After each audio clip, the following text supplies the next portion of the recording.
Good evening, everybody. This is another YouTube exclusive. Yes, we are doing Devin Haney versus Regis Prograis on DAZN, which, as we all know, rhymes with calzone. No Showtime background in front of me in back of me tonight. I don't have any of my partners, and we're not doing this on StreamYard. So you know what that means. This big meaty man is doing another solo broadcast. That's right, I'm watching the entire pay-per-view by myself. Yes, sir. I'm going to watch the entire pay-per-view, call every single fight tonight, which the card looks like this. We've got Ibani Bridges versus Mio Yoshida, bantamweight, 10 rounds for Bridges IBF title. I'm getting all of this from Bad Luck Talk, by the way, .com. Andy Cruz, 10 rounds with Giovanni Straffone, lightweights. Andy Cruz is 1-0, interesting, versus the 26-5-1. Yeesh. That'll be interesting. Liam Paro versus Montana Love, 10 rounds, junior welterweights. And then finally, in our main event tonight, the whole reason for the season, Devin Haney, 30-0, 15 KOs, the guy that Matchroom is desperately trying to make a star. Versus Regis Prograis, 29-1, 24 KOs, 12 rounds for Prograis' WBC junior welterweight title. So that's what we're doing here tonight. I will be with you all night long. Be a little less formal than my normal, boxing coverage, but that's okay. If you are joining me tonight and you've got any kind of comments, let me know. Put it in there, and I will try to address them accordingly.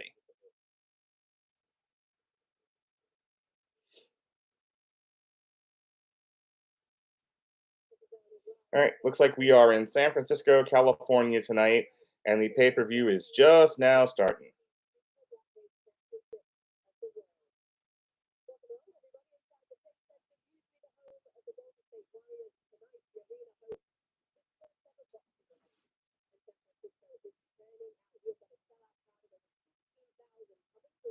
They say it's a sellout crowd of 16,000.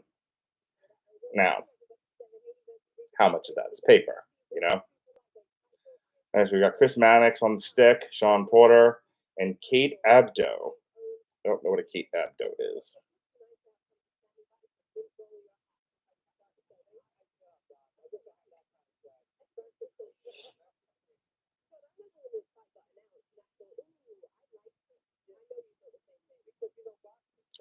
So, for those of you tuning in, seeing what this is all about, occasionally we do one of these YouTube exclusives. I did one for the very first time, just kind of screwing around one night on one of the Showtime fights a couple of months ago.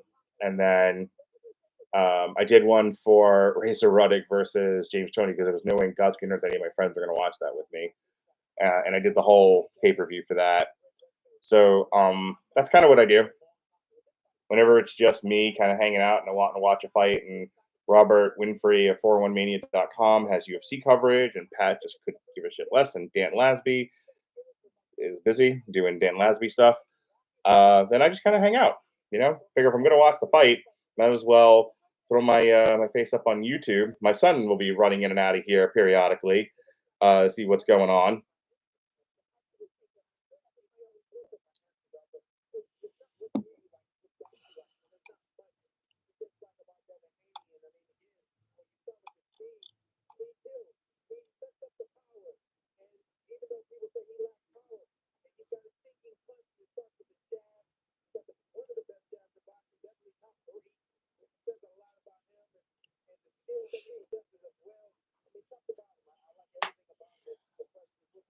So we're showing some preview footage here of Haney versus Prograis, kind of going over their different styles. Let's see, when was the last time Devin Haney fought? Probably be a good place to start.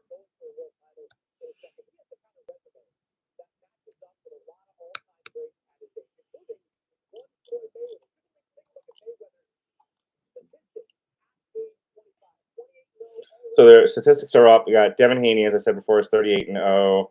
They're comparing him to Floyd Mayweather at 25 years old. So 30-0 versus 28-0, 4 world titles versus 1, 9 world title fights versus 11, but 1 KO versus 6 KOs. Again, this is comparing to a 25-year-old Floyd Mayweather. And pay-per-view 2 headlines. Headline 2 pay-per-views.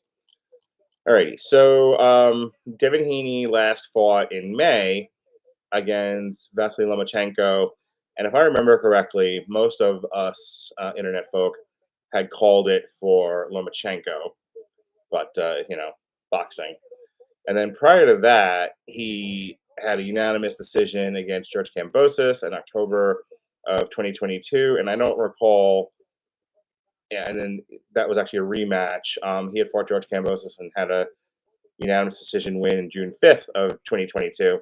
And I feel like in both cases, people were not very thrilled with Devin Haney's performance.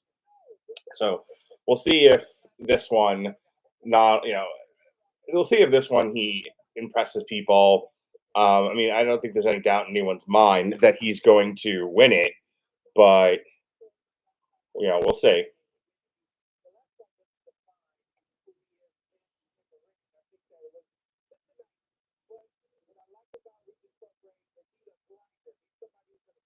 They're saying Regis Prograis is a grinder. He's somebody who is going to ugly up this fight, try to push Devin Haney off of his game. We'll see. Devin Haney strikes me as somebody who, um, when things are not necessarily going his way, tends to mentally struggle in the ring. So we'll see how he handles Regis Prograis, putting some pressure on him, ugly things up, throwing him off his game, etc.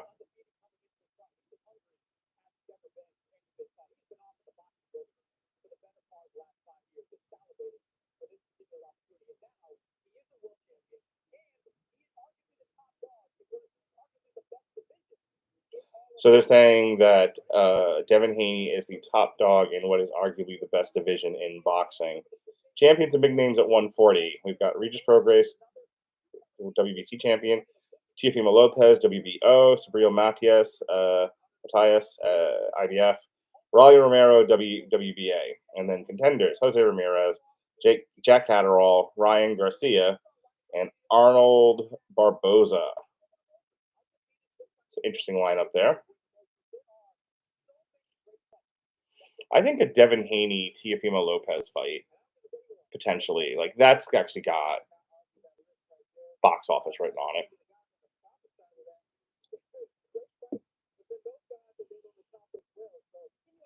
All right, so first up, theoretically, is Ebony Bridges versus Mio Yoshida at bantamweight for 10 rounds for the for Ebony Bridges' IBF title.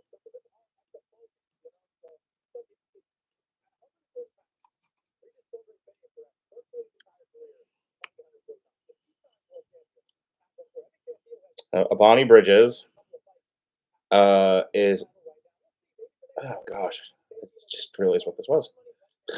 This is a girl fight. That would explain the 10 rounds for a championship belt. I didn't even realize that. She last fought Shannon O'Connell of December, almost, gosh, a year ago, almost to the day. And she retained her IBF female bantamweight title, TKO in 8 rounds of 10. Prior to that, she fought in March. She had a unanimous decision win over Maria Cecilia Roman. And that was a unanimous decision. So she is fighting, as we said, Mio Yoshida,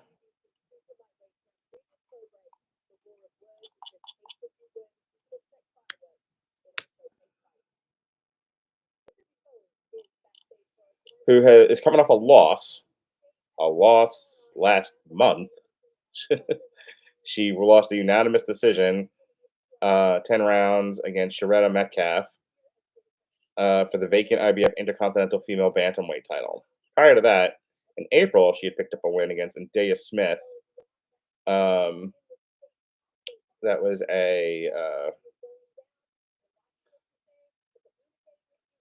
It was also a majority decision. And prior to that, she lost a split decision in May of 2022 in Japan against Tamawazawa. That was a split decision. So interesting fight to start off the pay-per-view with. And I say interesting, like I don't know why they did this, but it is what it is.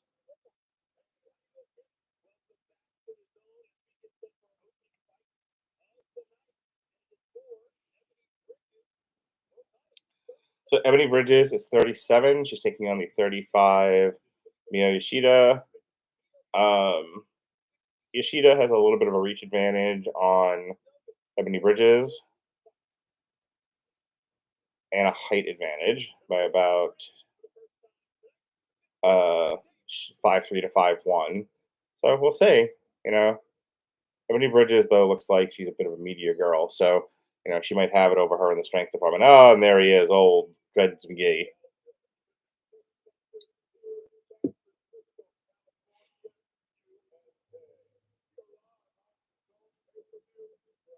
Live on the zone.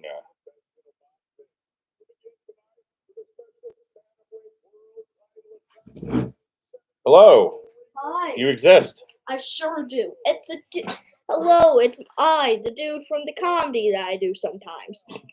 Hi, dude from the comedy. Stay in frame. You want to sit down? There you go. Hey, look at that. Hey, yourself the best seat in the house. Next to me. So what's happening? All right, so yes, so it's a girl fight to start off the pay-per-view. We got Ebony Bridges versus Mio Yoshida for the IBF Bantamweight Women's title. It's girls, Jonas. It's a girl fight. Whammon. Yep. And there is Mio Yoshida. So we got an Asian girl. We got an Asian girl, yep. And I don't know who else because I don't know what they look like. Blonde chick. Okay. You know these white women. Oh yeah, I see her right there. She looks like she looks like an older version of generic Barbie from the Barbie movie. It kind of. She looks like basic bitch mom. Yeah. Barbie. Yeah. Mm-hmm. Minivan mom Barbie. Yeah. Soccer mom. Soccer mom Barbie. Yes. Yeah. Ebony Bridges is soccer mom Barbie. Yep. If you're looking for boxing, if you're looking for that real pure boxing commentary, you've come to the right place. Yeah, you heard it here first. Oh, that is quite an outfit she's got on. Uh-huh. She looks like a Bratz doll in that outfit.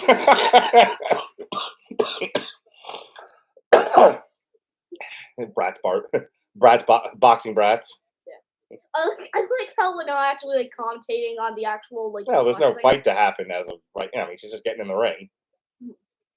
Oh. I don't think I've ever actually made you sit and watch a women's boxing match. Like I may have made you watch some Cyborg stuff just because she's Cyborg Santos, the big female MMA fighter. I feel like I've made you watch some Cyborg stuff in the past just because Cyborg is such an animal. But I don't think I've ever actually made you watch like legitimate female boxing. Okay, how many people are watching this right now? There's the counter right there. Oh, really? Yep. Allegedly, there are 2 people watching. Okay, to the 2 people watching, in the unlikely scenario you both watch boxing and One Piece, I'm just going to say something. Go ahead. If when Cyborg fights, if nobody yells super, I will have a stroke. Okay. Hey, do me a favor. Yeah. Go out of the room for just a second. Yeah. Should I leave? Well, come back in, but I want to see. Click on the fight. Go out of the room. Click on the fight, and listen to me talk and see how loud I am. Okay. Because it's like barely showing up, but maybe that just might be me. Okay. So give it a minute or 2, and then come back in and tell me how it sounds. Alrighty. We are getting announcements here, and we are just about to get underway with our first fight of the evening. My son is running out of the room to do a sound check for me because I'm not sure how I'm coming through there's a little like sound bar at the bottom of this, and so I'm using my internal mic on my computer instead of my headset like I normally do because I knew my son was going to be coming running in and out of the room tonight. So I just wanted to make sure I'm sounding okay. People can actually hear me. All right. We're just about to get underway here. They are announcing the judges. We have Lou Moret, Pat Russell, and Zachary Young, all from California. Let's hope they don't award the fight to Canelo. Okay, yeah, you sound fine. Okay, cool. Thank you. All right, come watch the Goyles mess each other up. Yeah.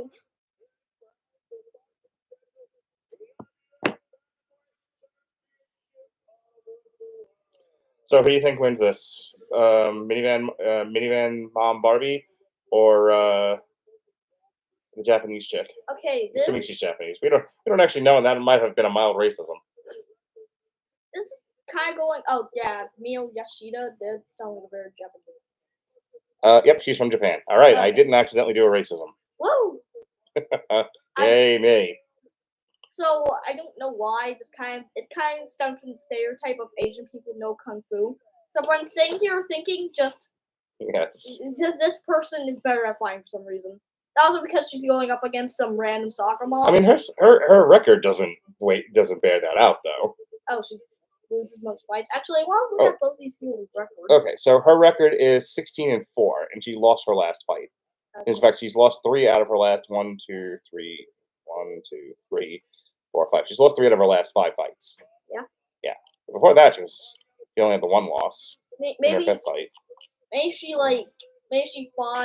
she had a really good career, so they put her against stronger opponents, which she definitely wasn't ready for, and then just kind of died. Okay, so this is not a great picture of her. Yeah, who is that? That would be Ebony Bridges, the woman she's fighting. The mini mom Barbie. Yeah, this is not soccer mom. This is like the nerdy, geeky. Yeah, that looks like the librarian from Ghostbusters, but in her youth. Yeah, this is like a nerdy, geeky love interest in a. Well, she has a 8-1 record, 9 fights, 10 fights rather. 9 wins, 1 loss, 4 by knockout, 5 decisions. So she's 8-1. It looks like. All right, we are actually underway here. So who do you think wins, Barbie or the Japanese chick? I don't know why. I still feel like it's a Japanese person. It's like the Japanese one's gonna win. All right, well, let's see. Let's commentate this baby. Okay. Because we are big meaty men. And I'm just a dumb and big meaty men. Big meaty men slapping meat. There we go. And I'm a random person that likes anime. All right, are underway here. So you can see Ebony Bridges. She's kind of pawing at Yoshida, trying to measure distance. So generally speaking, in the first round of a fight, they don't go all roadhouse necessarily. It's usually a lot of like feeling out. Let's see if this woman's got any power in her punches, that kind of a thing. Yeah, I'm just watching this. This kind of looks like a bunch of people having a flinch off. It's kind of the first round of a lot of boxing matches. So what you're going to see here, and I'm going to kind of teach you something with this, is, like I said, they don't want to overcommit.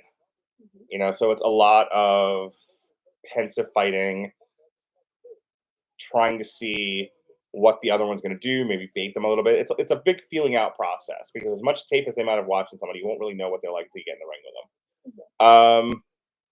You see there, they tied up, and now Yoshida trying to pick up the pace a little bit. Not sure how effective she's being so far. What's up? I was going to say something about I was going to say something about what if you watch their fights, which that could probably help a little bit, except for you don't know what it feels like to get punched by somebody until you get punched by somebody. Yeah, everyone has a plan. Do you get punched in the face? Yeah. So Yoshida kind of caught Bridges coming in there, but there wasn't a lot of mustard behind that punch. Yeah. I feel like Yoshida is getting very frustrated very early on, and you're just sort of digging at Ebony Bridges. Yeah, maybe that's why Yoshida is losing her fights. Maybe she just goes all out in the beginning, gets tired, and just kind of dies. Yeah, maybe. So who do you think won that first round? I'm trying to read her score. I think it's sponsored by OnlyFans. She's not sponsored by OnlyFans. That's not to say that I haven't seen a fighter sponsored by OnlyFans, because I have. I'm having flashbacks to the bare knuckle fight where the dude was sponsored by OnlyFans. See, there was a fighter sponsored by OnlyFans. I mean, like, OnlyFans isn't just for, women of the night. I mean, anyone could have an OnlyFans, and you could be doing anything with it. You could be juggling. You could be juggling things on fire. Yeah. Wait, okay, that confused me. Isn't OnlyFans like a porn? Why can't I just? I mean, that's what most people use it for. Yes, but you can do anything with it. Oh wait, so can I just? Yes, you can have an only. Well, not you. You're almost 10, but an adult can have an OnlyFans, and they can put anything they want on that channel, Sorry. whatever their talent is. Sorry, I'm having like existential crisis. I thought that was just a porn site. Well, it kind of is, because that's all anyone ever uses it as, but that's not really what it's meant for, technically.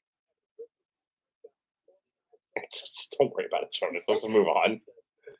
All right, round 2 of this fight that's not sponsored by OnlyFans. How do you know that? Because it's not. It's sponsored by AutoZone, see? The AutoZone sign becomes the OnlyFans. Oh my God! It's okay. You're seeing Bet Online. That's what you think is OnlyFans. You don't know if it could. It could. Oh my gosh. Anyway, Yoshida pushes Ebony Bridges into the corner. She's keeping her in the clinch. They're having a big old hug. It's a clinch. It's a hug. It's a clinch. It's a hug. You're a hug. Yeah. All right. So Yoshida, not wanting to disengage with Ebony Bridges, kind of hanging on her, working the body, digging in, not giving Ebony Bridges a lot of space to work. Mm-hmm. Ebony Bridges kind of shrugs off of her, but she's keeping up the pace. She's actually doing pretty good this round.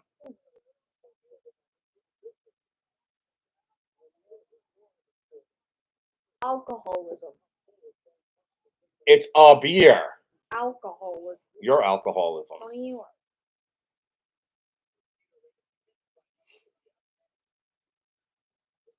I feel like some of the patches on Yoshida's outfit, like somewhere in there is like someone's Chinese food menu. That's a racism. It's a mild racism. That's okay. Oh my God, you're right. It's this OnlyFans. Yay, I was right. Good job, Jonas. I did a thing. You did a thing. You are absolutely right. This prize fighter, this champion prize fighter for the IBF, I believe, the International Boxing Federation, sponsored by OnlyFans. Some people look for hidden Mickeys. I look for hidden kind of porn sites. Please don't tell people that. You're almost 10 years old, and someone will believe you. Oh, wait, yeah, I realize if I phrase it like that. Wow, Jonas.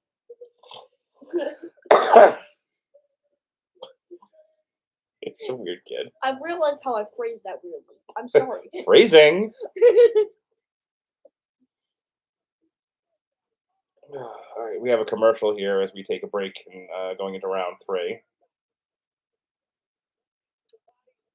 So every time they go into slow motion, Mm-hmm. it makes me think of a much better thing they use slow motion: slap fighting. From the little bit I saw, it's the most entertaining thing known to man. Slap fighting is interesting. I've watched a little bit of it. Not a lot, but I watched a little bit of it. I just want to watch it for when they go into slow mo and the face becomes. Just go. Yeah, the face becomes. Yeah, the face is deformed. Round 3. So we're looking for Ebony Bridges here to now pick up the pace a little bit. Because at this point, Yoshida, I feel like, is going to stay in Bridges' face because she's having some degree of success with it and make Bridges fight off her game. I think what Bridges needs to do now is keep the pace up a little bit. Bridges with a good 1-2 right in the face there against Bridges. Yeah, I mean, Bridges is kind of struggling with Yoshida. Big right hand from Yoshida. Hello, person that just appears. I am also a person. Are you talking to our audience? Yes, our audience of one person. All right. If you have any questions that don't have to be, If you have any questions for just Jonas, just you want to ask him questions, be my guest. They don't have to be about boxing. But please don't ask him what OnlyFans signs he's found because I don't want to know. 0. Oh, good. Jonas coming off his victory over the Renaissance Fair sword fighting guy. Yes, I don't think we ever beat the actual Swordmaster guy. No, not even close. Yeah, not even close. But you had a victory over Trey, so yeah, that's what counts. At least I figured out how I'm okay with a longsword. Mm-hmm. Successful hooks there from Ebony Bridges. Yoshida holding her head. Wow, the ref is letting a lot of stuff go here. Like, he's really not getting in there. Wait, as a referee, can I just legally sit there and not call anything? No, I mean, well, you could, but you wouldn't get any more boxing matches if you did that. Your job in there is to many times save the fighter from themselves. So if you just kind of let the, when it's clear, let me tell you, I've actually seen that happen where somebody has clearly won this fight, the other person's just not fighting back anyway, and the ref doesn't do anything. They kind of look at the ref like, "You gonna stop this?" And the ref goes, "Schmagigi." Awesome, Peppa.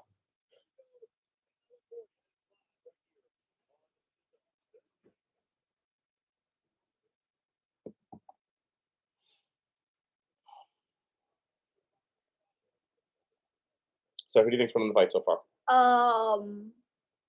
I haven't watched so much boxing in my day, so I don't know what's really good and what's really bad and what's your opinion. You're allowed to just state your opinion. But the soccer mom here looks like she's about to pass out, and this person just kind of looks like she's she's on her 4th divorce.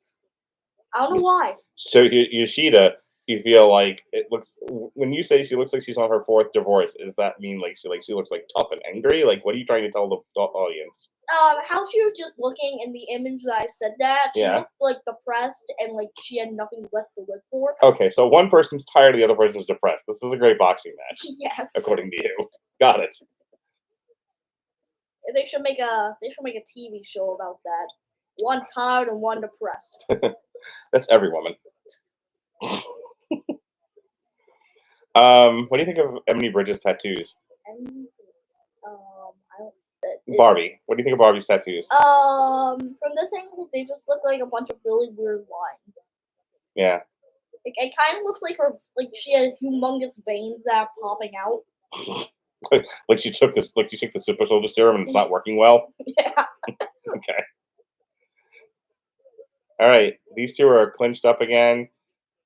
They're kind of tied up in the one arm, and they're using the other arm to just pound on each other.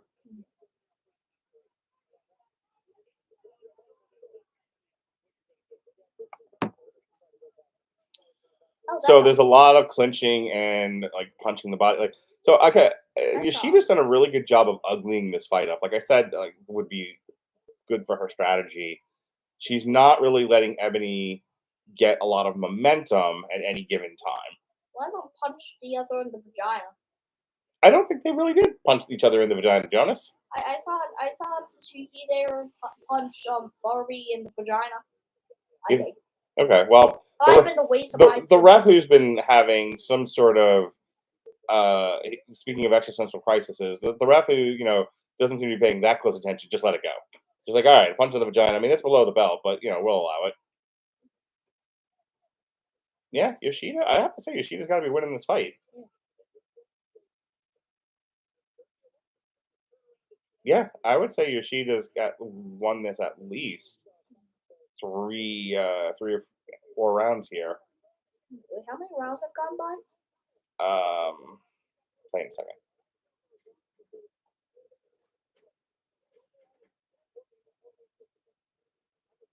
All right, if you're tuning in, appreciate you hanging out with me and the boy as we watched the Devin Haney Regis Prograis DAZN pay-per-view. Did you know that DAZN rhymes with calzone?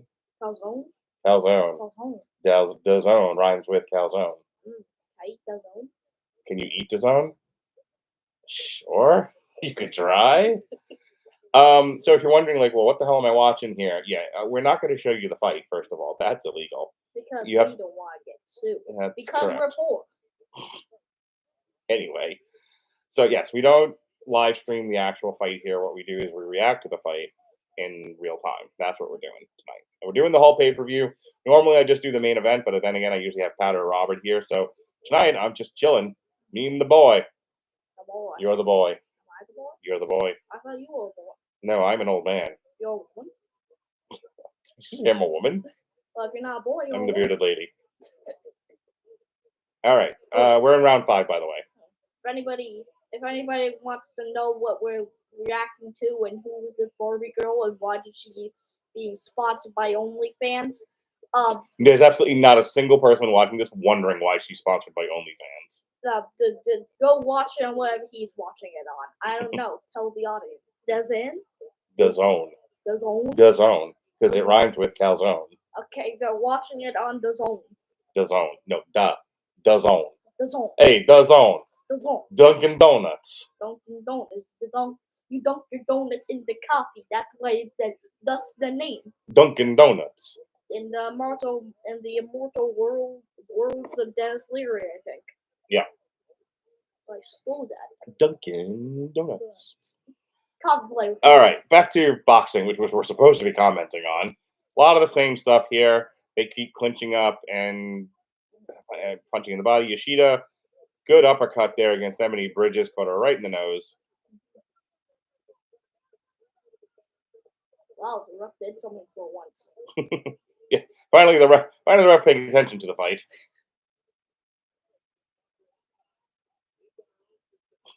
Okay, I was like. So Ebony Bridges looks really tired. Yeah.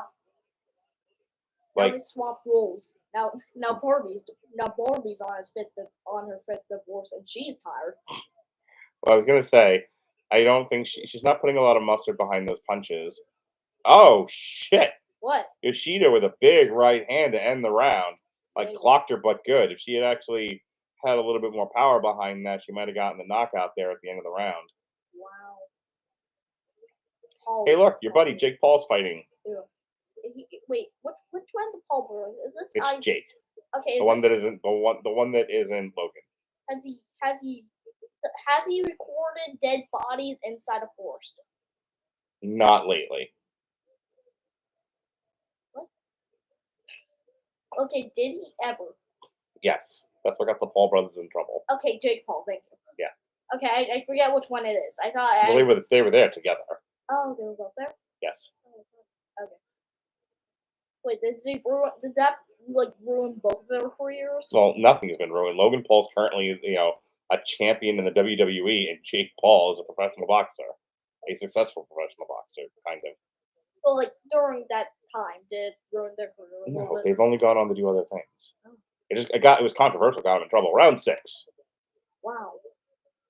So, Jonas, did you know that because women are the weaker sex? I know that too. Well, they don't do 3 minutes of boxing. They do 2 minutes. Okay, I guess that makes some amount of sense. And they don't do 12 rounds of championship boxing. They do 10 rounds. See, everything is lower for women. Okay. Lower. Okay, I'm now starting to think that somebody's about to half of the population is about to spawn into this and be like, "You're sexist." Wouldn't be the first time I've said something misogynistic on here. Won't be the last. Well, it's not really misogynistic, is it? Because a woman can still technically be stronger than a man. I feel like saying technically doesn't really. Why are you recording us? I'm not. I'm sending a picture to someone. Okay. If we're looking at this from a scientific stance, yes. If we're looking at this from a normal person stance, yes. It could be. It could be not. So we were watching the joust today at the Ren Fair, right? Yeah.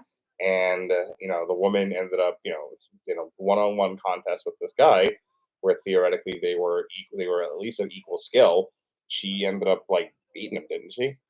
No, I think. Okay, if I remember correctly, I think her shield got shattered. Something shattered, and I thought it was Sir Reginald, who was the male here. Shield.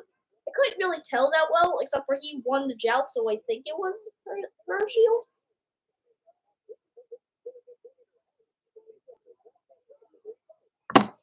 All right, back to the fight, if that's what you want to call it. Yeah, fight.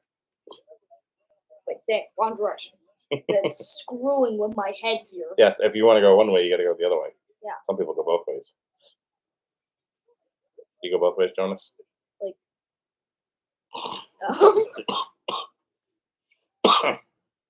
Don't answer that. Okay.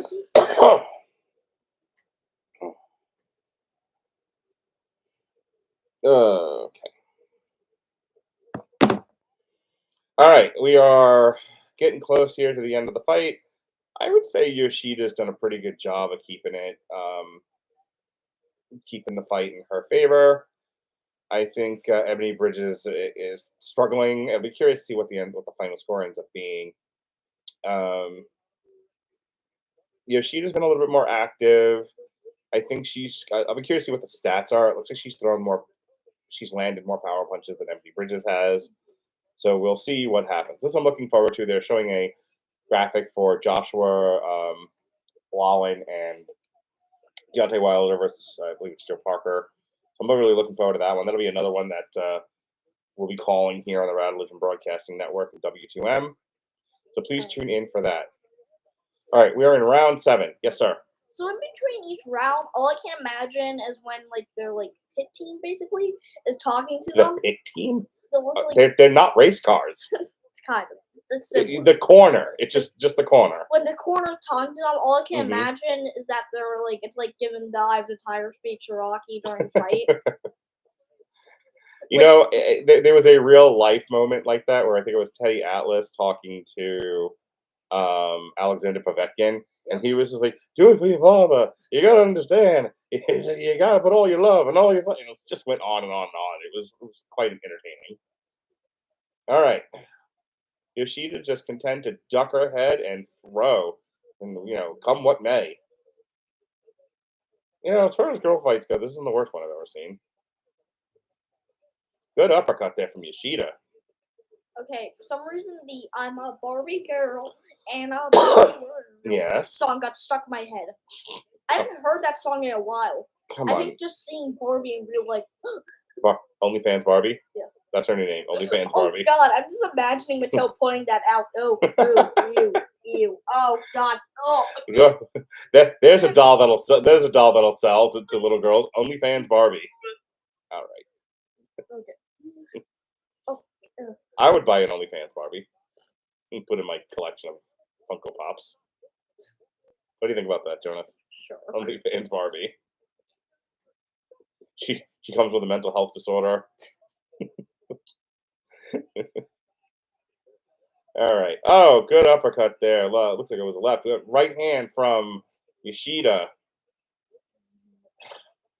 Now Ebony Bridges content to just duck her head and throw overhands. Not really working for her though. What do you think is winning the fight? OnlyFans Barbie or Yoshida?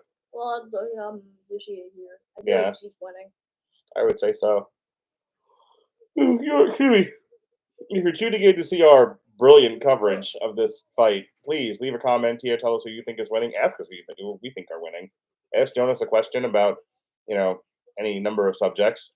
Jonas, I know about stuff, and I'm relatively funny. Jonas will tell you all about time travel. It sucks and makes no sense. There you go.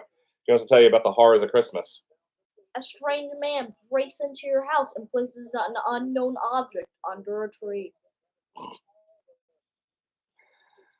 All right. We go backstage and we see Cruz's locker room. They're taping him up for the next fight. And we are back. Boom. Look at that right hand, Jonas. What do you think about that? That sure is on the left and the right side of her body. Brilliant. I know. All right. Round 8 of 10. Think Yoshida can pull off a knockout? All right. So they've got it 69-64. Yeah. Yoshida has won everything but the third round here. I would say that that's about accurate. Ebony Bridges has really struggled in this fight to get any kind of momentum forward. Every time I think she's resting a lot on trying to throw power punches, but she never gets enough space to do so. Her footwork isn't really giving her enough room to work, and Yoshida content to again tie up the arms and muscle Ebony Bridges around. I think this has been an interesting strategy. I'm realizing. I think I have an inability to comment anything that is actually related to fighting. That isn't just they're punching each other. It's okay. You're not here for your boxing analysis. You're here for your comedy. Yes, I'm here to make fun of OnlyFans Barbie. What you do is provide color. Wow. Colors. Okay, I was about to make a joke. Yeah. I was about to say something. It was a mild racism. I think it was. It's probably best you don't say it. Let's Yeah, just keep making fun of OnlyFans Barbie and how she's losing this fight. Yeah. Oh. So I thought Yoshida there had like blood in her forehead. Turns out it was just her hair. So her hair was like, so she's sweating because obviously she's fighting. Yeah. And some of her hair came loose, and it was like across her forehead. And I thought that was like, oh, it was like a bloody gash. Nope, turns out it was just her hair. All right, Jonas, we are into round 9 of 10. You can see a visual cringe because it and for Twitter because the Musk and stuff. They're putting like follow ups on these things, and it was the X symbol. Mm-hmm. There was a cringe there. Are you saying that you were cringing, or like the audience? I was cringing. Okay, you were cringing because you're still very much not into calling Twitter X. Yes. No, I swear to God, if anybody calls Twitter X. Yes. Why? Because that's what it's called now. Why would you call it that? Because Twitter is now transgendered and calling itself X. Don't call it by its dead name, Jonas. Don't dead name Elon Musk's social media service. Am I denying Twitter of its Xness? Yes. Call the devil by its name, buddy. Is that homophobia? X. Did you know that X was going to give it to you? X was going to give it to you. I don't have an X. X is going to give it to you. What? Anyway, back to the fight. I like that Yoshida just kind of plants her fist on Ebony Bridges. Just kind of like, meh. Just leaves it there. Hey, there it is. Yeah.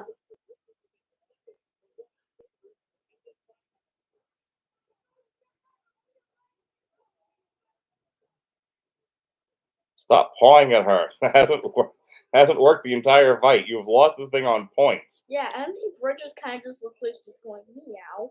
Meow. Meow. Just pawing at her. All right. We've got thrown 180, landed 52 for Bridges. Thrown 220, 90 landed for Yoshida. See? She threw a high volume of punches. She landed a great many of them. She's winning the fight. 41% to 29% in favor of Yoshida. 41%. Yes. In other words, she landed 41% of her punches as opposed to 29% of her punches. That's why Yoshida's winning, and Ebony Bridges is about to lose her OnlyFans title. That equals 70%, not 100%. That's how math works. Or I'm just doing this wrong. I don't know. 29 to 41. Try it again, there, pal. Well, it's also not. It's not out of 100. It's not. They didn't. That's not. We wouldn't add them together. It's. Oh, Yoshida. Yeah. Yoshida threw 41%. 41% land rather. 41% of the punches she threw. That's it. It stops there. And then Bridges 29%. Do you think they have like mathematicians or like a calculator? Like, who do you think they are? Do you think they? Oh, they use a computer system called oh god, the name of it. There's a CompuBox. They use CompuBox to calculate all that stuff. It'd be kind of funny if there was like a bunch of like small people under midgets. Yeah, a bunch of midgets under the ring. Like, why do they have to be under the ring? Like you do your like in the audience, with mustaches. Keeps them hidden from the world. They Yeah. can't know. They're all just like under there, like. Honestly, now I want to see that like scene from like Harry Potter with all like the gnomes that are like doing banking. They're all just like scattered throughout the around the. They got the visors on, they got their glasses, and they're doing like calculating punches. Yeah, we're like we have a bunch of midgets hiding under there, like gnomes, not midgets. Right, baby, let us out. We just solve this one.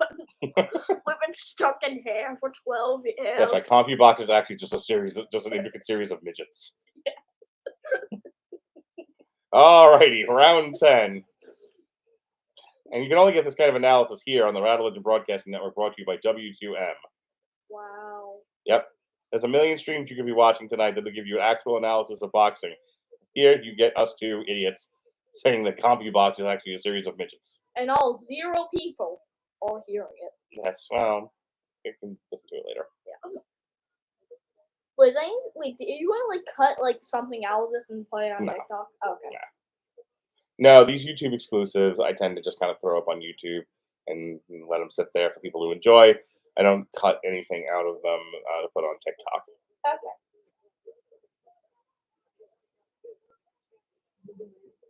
So, in case you're wondering how the boxing match is going, Yoshida has won all but one round. The last time they threw up the scorecard on whoever is doing that for DAZN, but I tend to agree with it. We're in round 10 here, the last minute of the fight, and it's been a lot of the same story from beginning to end. Yoshida fights in the phone booth with Ebony Bridges. Ebony Bridges can't really get off any good power punches. Ebony Bridges is not really showing a lot. Her stamina doesn't seem to be there. So she's tired, and Yoshida has just been a punching machine. This is live, right? This is live. Live from San Francisco, where the rice comes from. Wow. Wait, I thought that was Asia. Wait, is that racism? No! Rice-a-roni, the San Francisco treat. That's what I was saying. Rice-a-roni, the San Francisco treat. Rice. Where San Francisco, where the rice comes from. Wait, is the song lying to me, or was the rice coming from San Francisco? All I can tell you is that rice-a-roni is the San Francisco treat. I don't have any other answers. What is rice-a-roni? It's a style. It's a brand of rice. Is it pepperoni but with rice? No, it's just rice. Is it like that sushi pizza? Oh, merciful God! The fight is over. What? She took it. She took it to a decision. Wow. Is that like a kid or something? I don't know. Maybe. I don't know. I just felt. Are you saying all Asians are related? No. What I was saying was that they look like they could be related, and they're zooming in on this random little girl, and now they're doing it twice.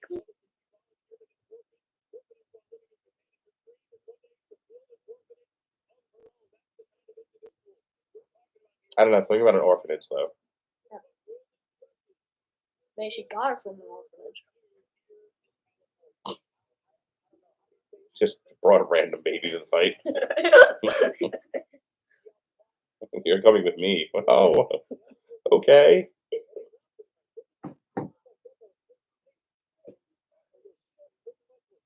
Good right hook there in the replay from Yoshida.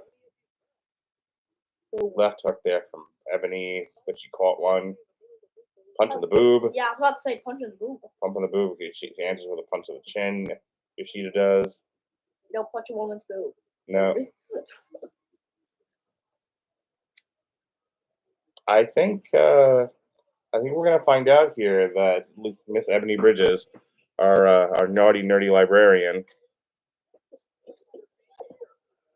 she I think she's gonna lose her IBF title here. What does that mean? She's gonna lose. I think she lost the fight, which means she's gonna lose the belt. Oh, did she get the belt, or is the belt just now No, Yoshida gets the belt. Okay, good for her. It's a person. That's where her tattoos were. That is definitely a person. Or the fan. I don't know who the person is. Why was she going Super Saiyan? Like seriously, she was doing this pose. I can't really show because you cover most of the screen. Oh, fine. Yeah. You're doing this. We do that synchronously. We go back and forth.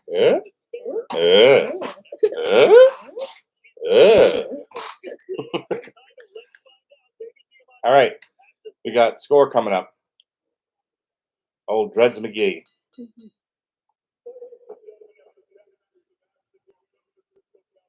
Action.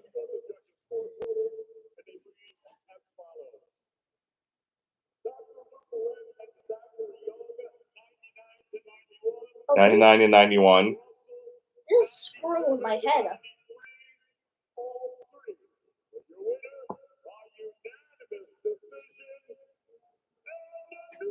Yep. Unanimous decision. Mio Okay. Mio Yoshida. Blah, blah, blah. Wait, so the little girl that was that I Yeah. was talking about, she started crying. It was the most fake cry ever. There were no tears, and she was immediately just like. All right, Mio Yoshida went. Oh my God, stop moving. Mio Yoshida wins the IBF bantamweight title against Ebony Bridges, who will go back to her home planet. Next up, Andy Cruz versus Giovanni Strafon, lightweights, 10 rounds of boxing. So Andy Cruz, let's talk about him for a moment. I'm not disappearing. Okay, see you in a little bit. Good hello. Love you too. All right, Andy Cruz, a Cuban professional boxer, 2 gold medals at the Pan American Games, as well as 3 gold medals at the IABA World Championships. Currently reigning Olympic lightweight gold medalist after competing in the 2020 Tokyo Summer Olympics. He has 1 win against Juan Carlos Burgos, a unanimous decision, July of this past year, where he won the vacant IBF International Lightweight title. He turned professional a year ago and signed a deal with Matchroom Boxing. So that's what's coming up next here. He is fighting back down again. He is fighting Giovanni Strafone.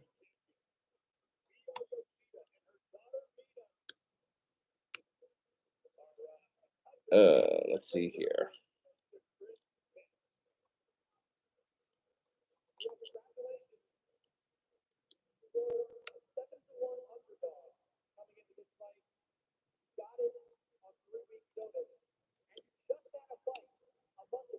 She took this one through on 3 weeks' notice, it says.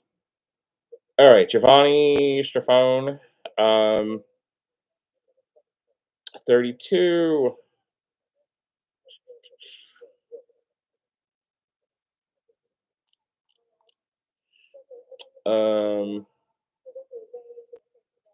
Last fight was July 22nd of 2023. He won a TKO. He lost September 11th of 2022 against Saur Abdulev. He retired on the stool. He beat by TKO Alejandro Jimenez, April 2nd of 2022. So that's his last couple of fights. He went on quite the winning streak between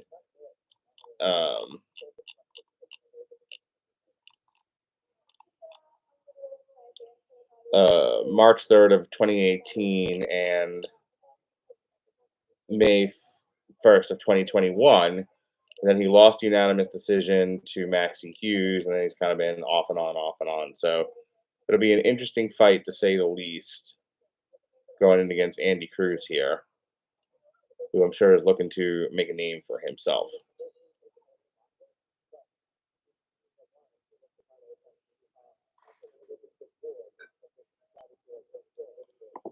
All right, for those of you tuning in, we've had our first fight in the books. Mio Yoshida defeated Ebony Bridges, took the IBF bantamweight title. Did it on 3 weeks' notice, so pretty impressive. Come in on 3 weeks' notice, be a replacement fighter, and win yourself a belt. Boxing, everybody. So we're still in the ring with her. She's still giving an interview here. We got Andy Cruz coming up next. You have any questions, comments, criticisms, whatever you like, go ahead and throw it in the chat here. Be happy to answer them for you. If you're wondering, like, hey, is it just your face? It's just you talking tonight? Yes, we don't stream the fights here. That's illegal. You're going to have to put your pirate hat on and search the high seas for it.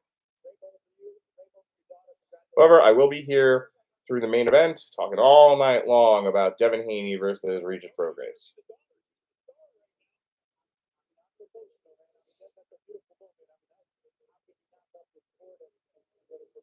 We have 2 more fights left on this main card before we get to the main event, mostly.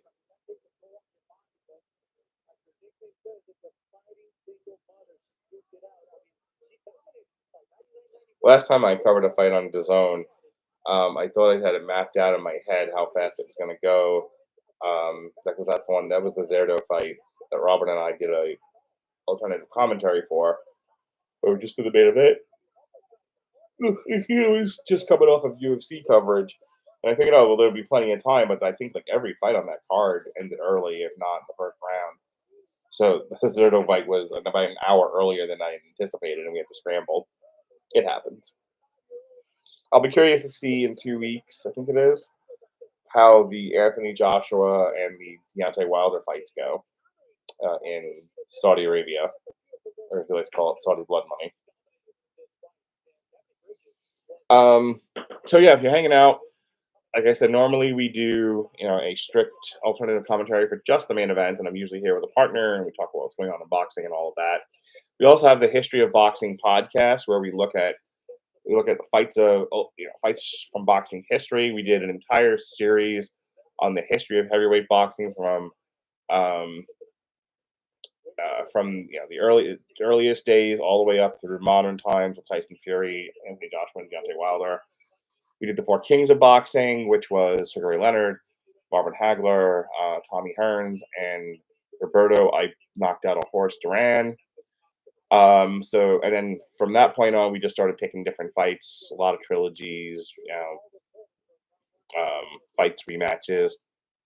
We'll talk about the history of those. We looked at the Manny Pacquiao, Juan Manuel Marquez series of fights. We looked at the Great Dick Punch heard around the world. Riddick Bowe, I believe it was, and whoever the Polish guy was, his name escapes me at the moment. Got a bunch, and I cut those clips and I put them out on TikTok.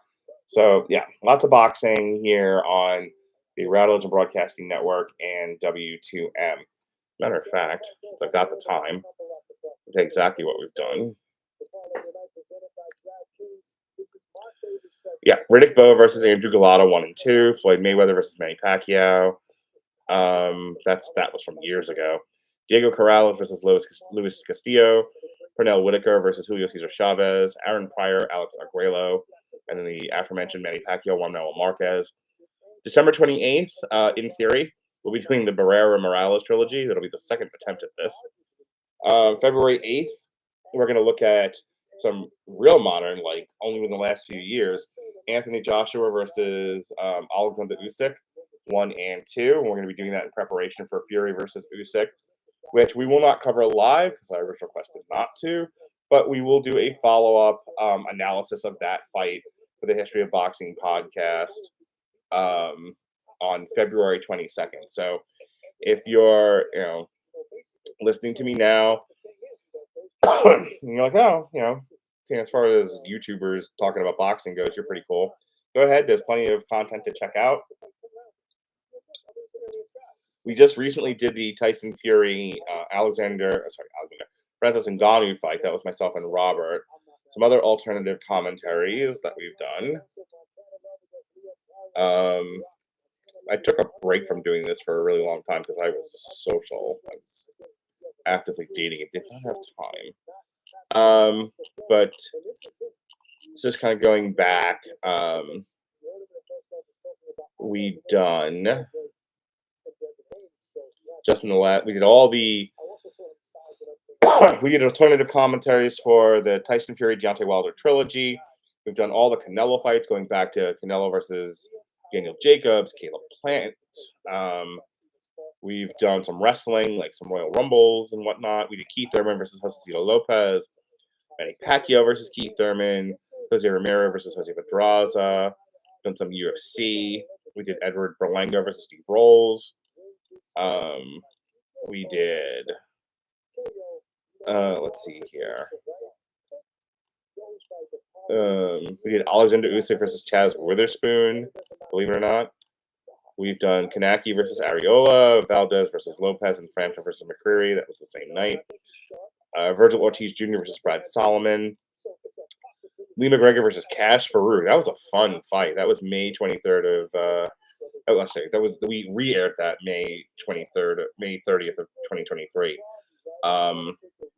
We've done that a few years ago. Excuse me. One of the more recent ones, we did Emmanuel Navarrete versus Oscar Valdez. That was sort of our return to the commentary booth. Then, like I said, most recently we did Fury versus Ngannou. I did one of these YouTube exclusives, the Rumble in the Sun, Razor Ruddock versus James Toney. Then we have Anthony Joshua and versus Otto Volin, and Deontay Wilder versus Joe Parker coming up right here on the Radulich Broadcasting Network and W2M. I'm also probably going to cover the Virgil Ortiz Frederick Lawson fight on DAZN January 6th. That'll probably be another YouTube exclusive, so I hope you'll tune in for that. If you're wondering what else we do here, we do Damn You Hollywood. That's our main movie podcast. And we just reviewed, in the last couple of weeks, we reviewed Wish. We reviewed Godzilla -1. We reviewed Hunger Games: Ballad of Songbirds and Snakes, The Marvels. Ugh. So that's just the most recent ones. Done a bunch of TV recently. Alexis Hana from Honeysuckle Rose Creations. She reviewed Loki. She reviewed, I don't remember what else. Myself and Jesse Starker did it was 2-year series on the David Simon stuff, which we just wrapped up. We just watched, reviewed rather, The Plot Against America. So that's all in the archives right here on W2M Network on YouTube. So they're really pushing right now the Wingia John Ryder fight, which I don't think I will be home for, unfortunately.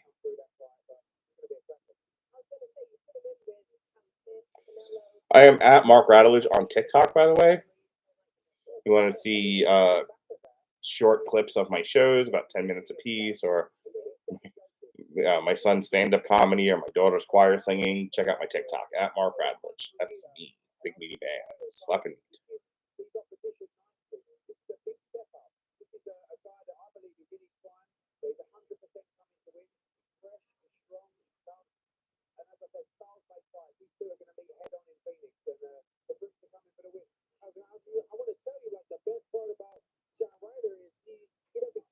Yep, they're still talking about the Mungia John Ryder fight right now as we prepare for our second fight of the evening, which is Andy Cruz versus Giovanni Strafone. So yeah, if you're just kind of flipping through YouTube trying to find streams to watch this, it's just me, occasionally my son bouncing in, talking about the fight.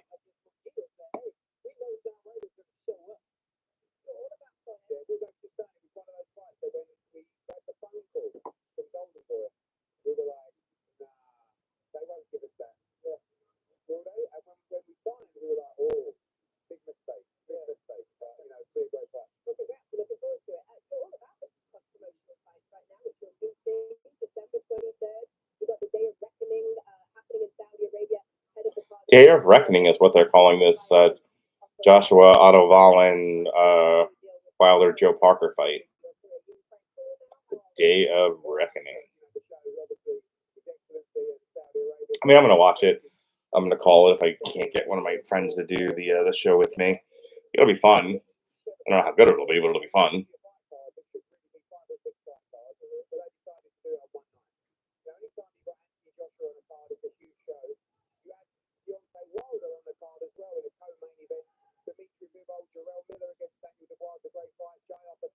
Yeah, that's a look. WrestleMania quality fight card.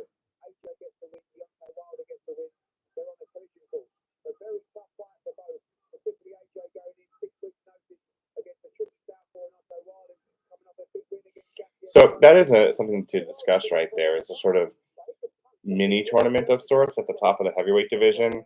So we have, Otto Volin versus Anthony Joshua, Deontay Wilder versus Joe Parker. And presumably, if they win those two fights, they'll fight each other.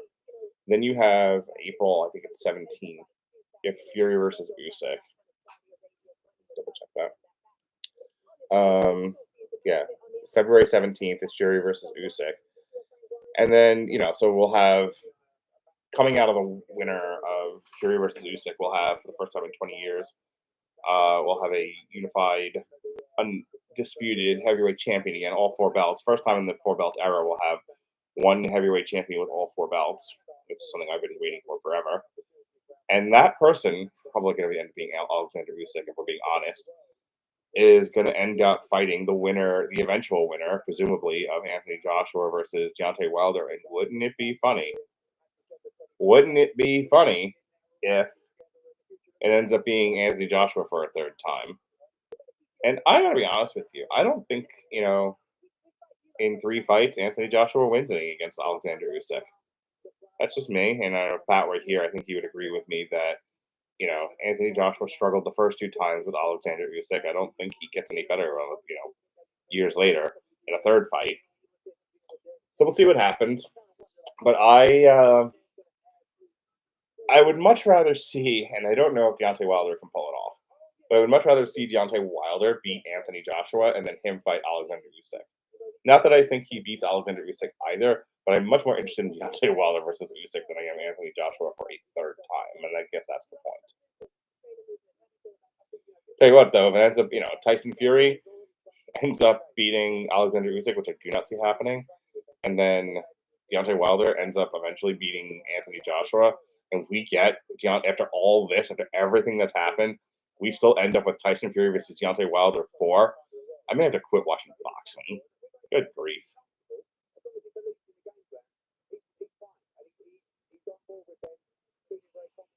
So if you're tuning in, we are waiting for the Cruz fight to start. We're still talking to Eddie Hearn of Matchroom Boxing and Sean Porter of Yelling into Microphones.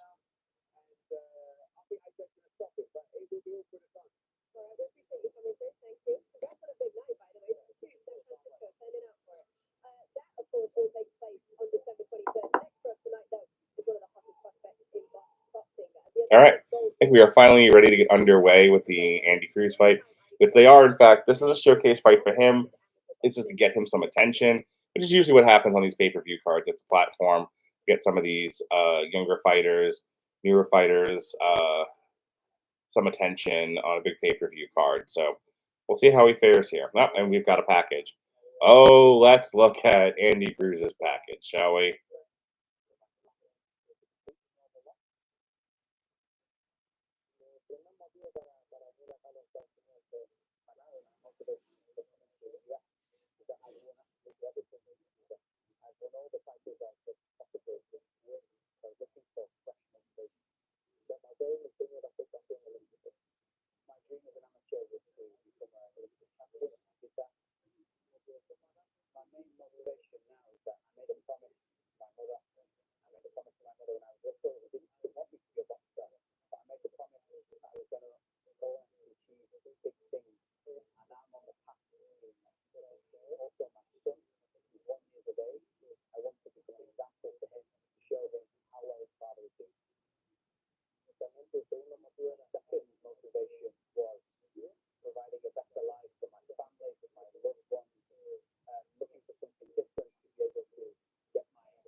Just doing a bit of a social media check there while we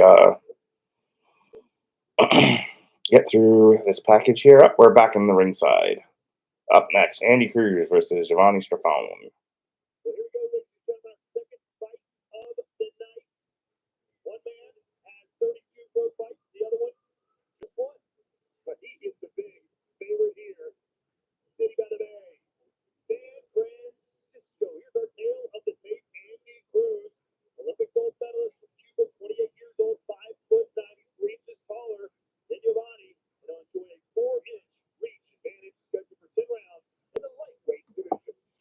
All right, folks. We are just about ready to get going here with our second fight of the evening. Andy Cruz versus Giovanni Strafone. We've got fighter announcements as they'll be making their way to their ring shortly.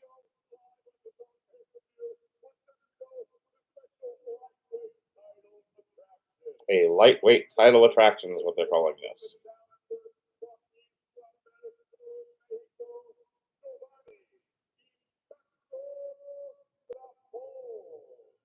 All right, Giovanni Strafone out first. They call him Impacto. Sounds like a Marvel supervillain name.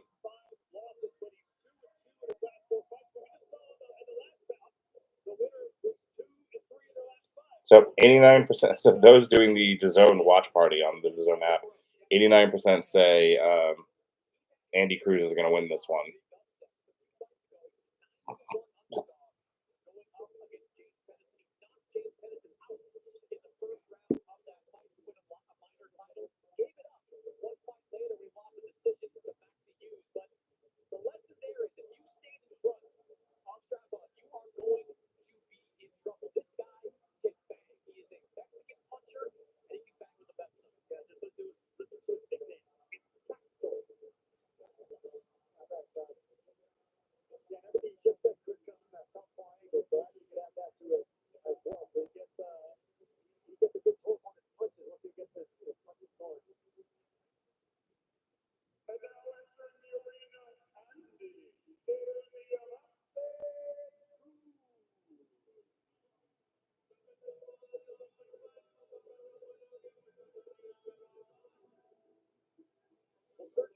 All right, here comes Andy Cruz.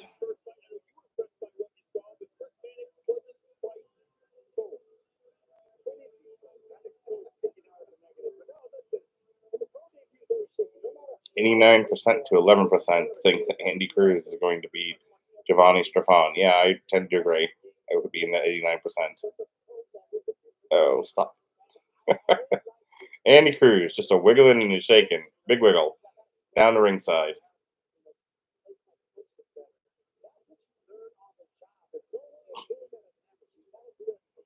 Yep. Just dancing his way down there. We'll get there eventually.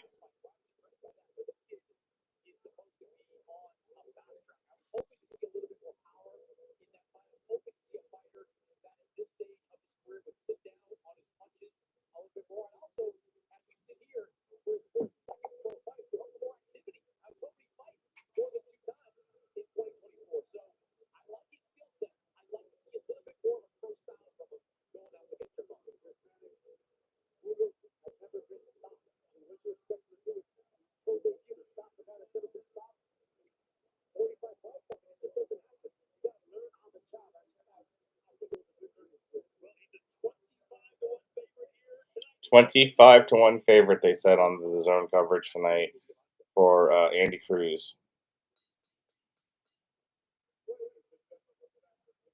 David Diamante. That's what I keep calling him, Dreads McGee.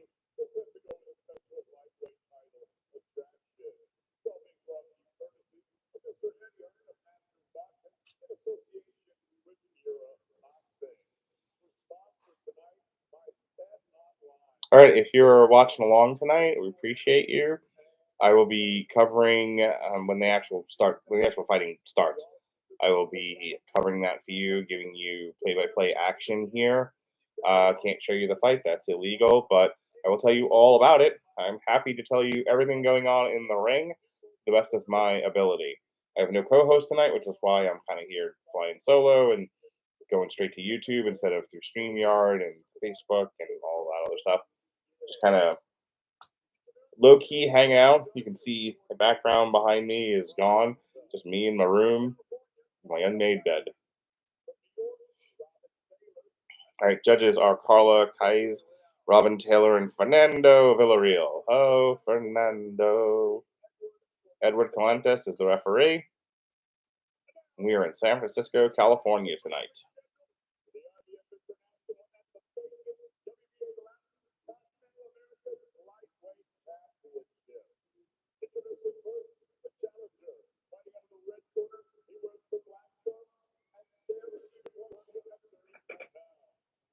So I need Andy Cruz, this early on in his professional boxing career to end this early. This guy is 26-5-1 with 19 KOs. I think it's doable. I think Andy Cruz has a better than average chance of knocking this guy out in the first 3 rounds. And that's what I want to see happen here so that, he really gets his name out there, makes an impact, leaves an impression, gets some higher profile fights.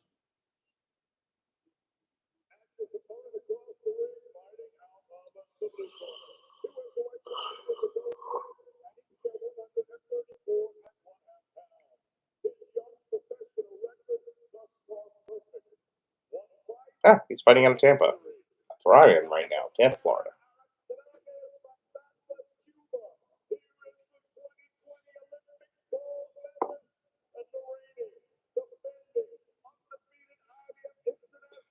Yes, rating defending undefeated. He has one professional fight, ladies and gentlemen. One. But that does make him undefeated.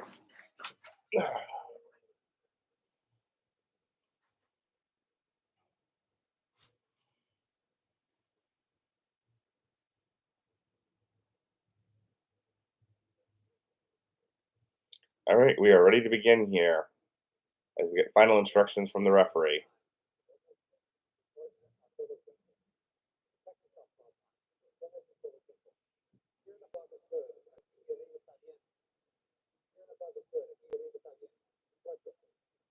All right, here we go. Round one. Cruz versus Strafone. Let's see Andy Garcia. See if we can put this one away early.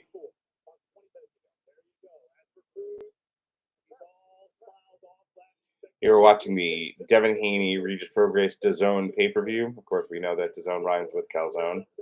Here we go. Second of 4 fights tonight. Round 1 of 10.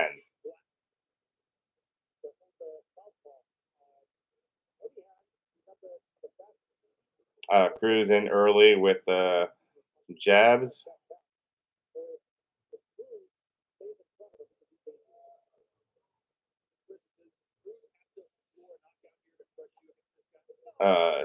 Strafone tried for a hook there, missed entirely. Some decent head movement by Andy Cruz.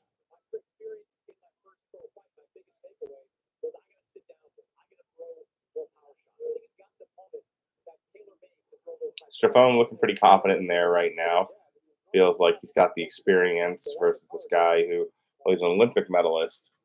Only has the one professional boxing match to his name. So Giovanni Strafone not being cagey in there. He's being coming at Andy Cruz pretty straight with a good jab in there. Strafone fires back with a combination. Short hook there from Andy Cruz. Goes to the body one time. Strafone kind of walked into a left hook.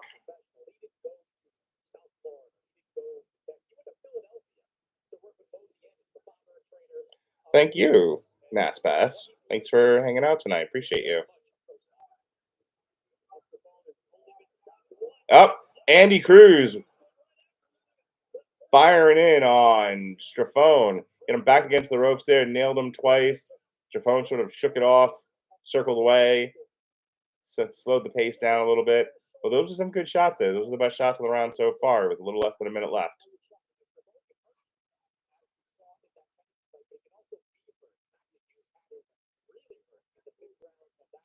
So Andy Cruz's head movement's pretty good. He's slipping punches. He's not putting himself in harm's way when he does so. Definitely got some good hand speed on him. He's gotten a few inside on Strafone. Strafone, just ate him. Yeah, he's been working that body pretty good there. One shot apiece. One shot at a time, I should say.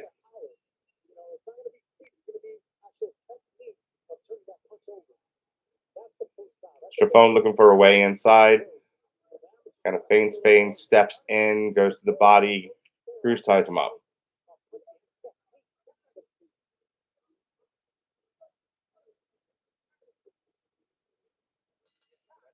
that is the end of round one. I can comfortably give that to Andy Cruz, I think. And, he certainly had two of the best punches of the round. Those really shook Strafone there. So I think Andy Cruz had a good showing in this first round here of this fight.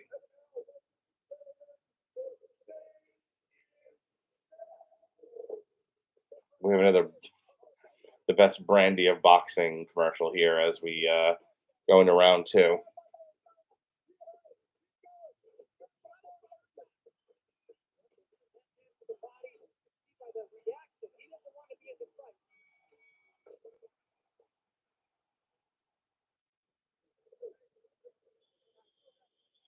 All right, round two. Here we go. So in the replay, right, left, yeah, this was the exchange there. He kind of pawed him on the chin and slipped into his neck. Andy Cruz did. Here we go. Round two of 10 in this lightweight contest. Cruz working that jab. Strafone steps in with a 1-2. Doesn't really get much. Oh! Strafone stepped in again, caught two in the dome. Right in the forehead. And he stumbled a bit. But big ups to Strafone. He's still in there. He's still coming forward. So here's what I like about Cruz so far. Pinpoint accuracy. He's really been able to slide some punches through Strafone's defense. I mean, again, caught him again, right in the mouth. Another shot, clear on the cheek, just under the eye. 1-2, boom, scoring at will. Another combination pushes Strafone to the ropes. Oh, big left knocks his head back, just snapped his neck. He stumbles back, but big up to Strafone. He can take a punch. But Cruz is really opening him up now. And this is what I said before. I said I'm looking for Cruz to end this early on, and I'll tell you what, Strafone's eating a lot of punches, and I'm starting to wonder if the refs can ever stop this. I mean, he's defending himself, but he's defending himself by punching back. He's not actually stopping any punches. All right, the ref breaks him up a little bit. Big right hand from Andy Cruz.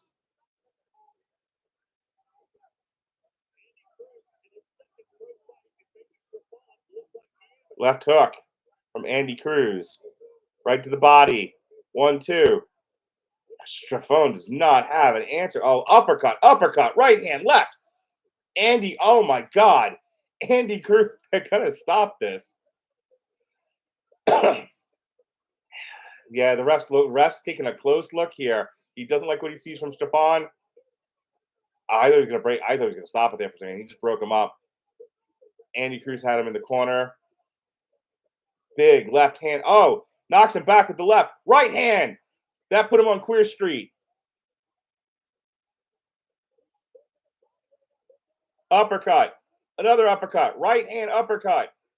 Strafone does not know where he is right now. Left hand from Andy Cruz.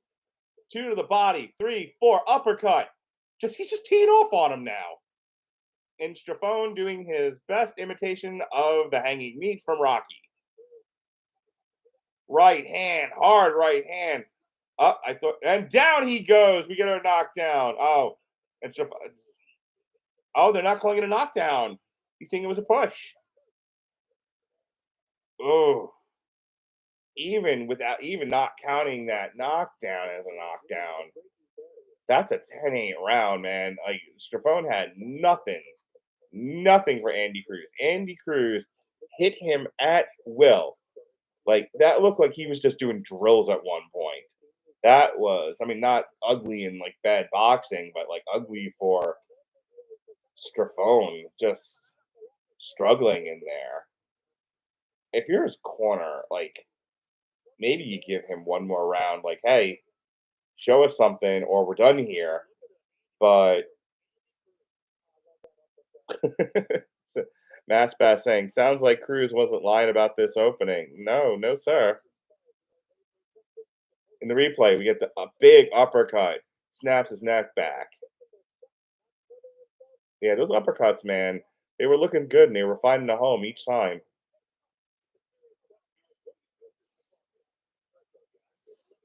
All right, we are into round 3.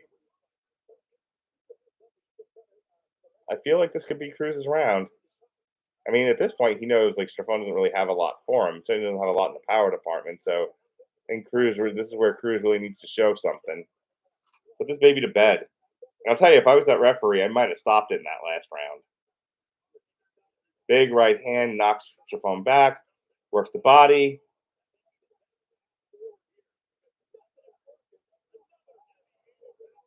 Oh, God, had he not. So Cruz hit Strafone. Strafone kind of leapt backwards into the corner. I swear to God, had the corner not been there, he'd have fallen over. Andy Cruz hits him and he stumbles back. Yep, we're done here. Saved by the bell, and I don't disagree at all. The referee stops it. Strafone had nothing. At this point, he's just taking punches to take punches. This was starting to get dangerous. Andy Cruz is your winner. Well earned. Good job, Andy Cruz. 3rd round TKO.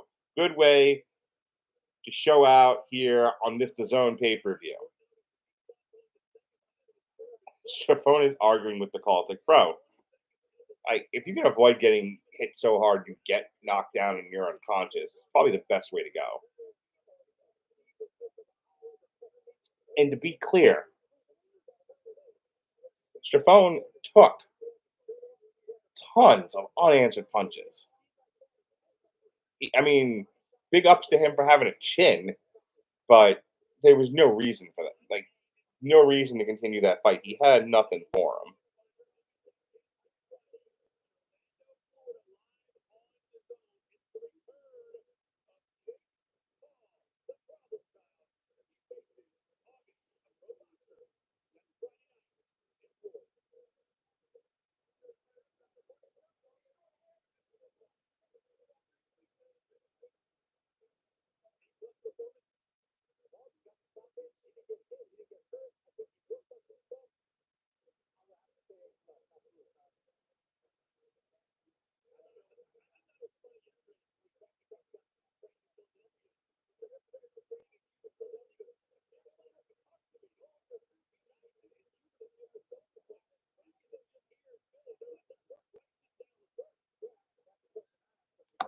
All right, I had to take a social media break there for a moment.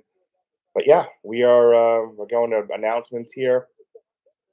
Yeah, I don't know if people are able to watch this. You know, if you're kind of listening to my stream because you're not paying for this, but you want to know what's going on. But if you can catch a little bit of boxing Twitter, and somebody puts this footage up, it's worth checking out. Worth scrolling Twitter for to see if you can find footage of that stoppage. It was good. Definitely well earned.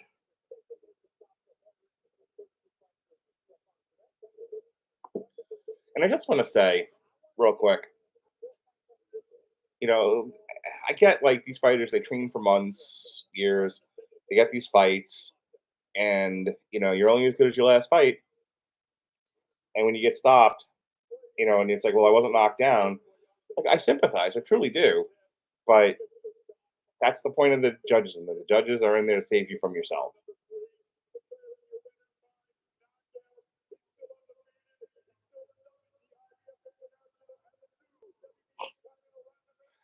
Boxing and your 57 belts. All right. I am going to take a quick break. I will be back in a moment.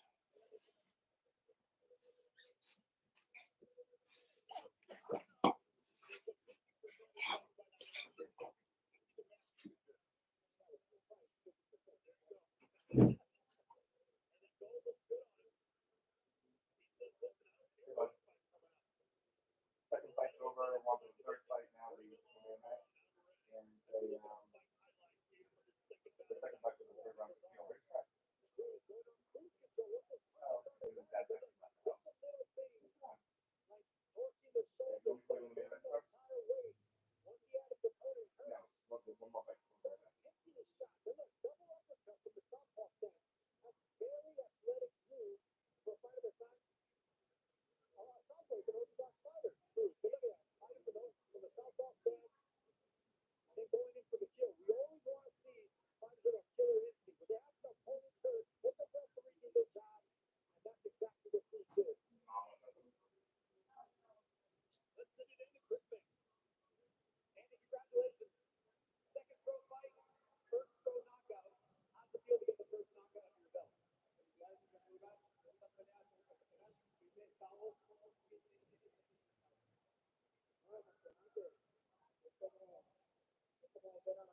All right, so we're back. Eddie Hearn's in the ring.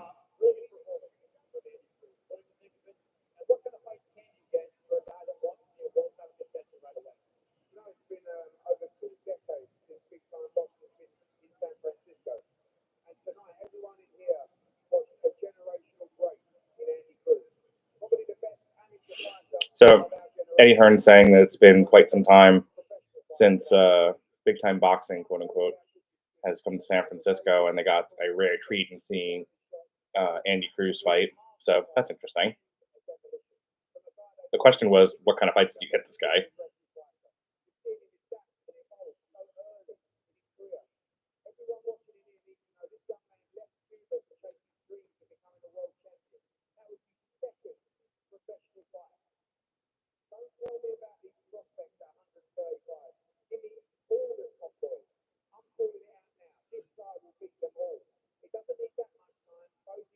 He's saying pretty much anyone, he'll beat anyone at 135, like whatever prospects are there.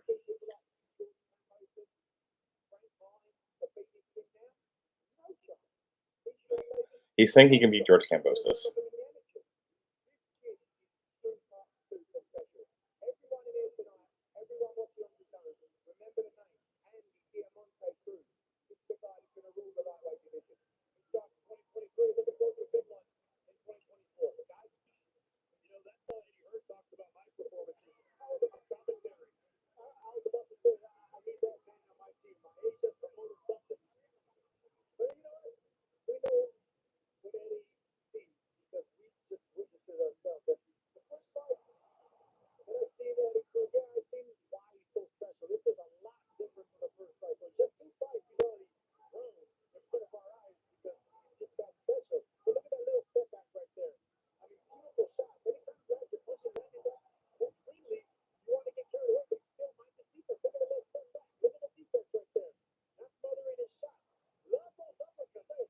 So they're showing a replay now of the fight.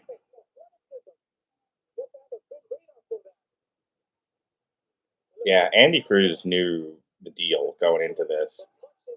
He had this guy's number at the end of that first round. It was rounds 2 and 3, which round 3 is when they stopped the fight. He was all offense. All killer, no filler.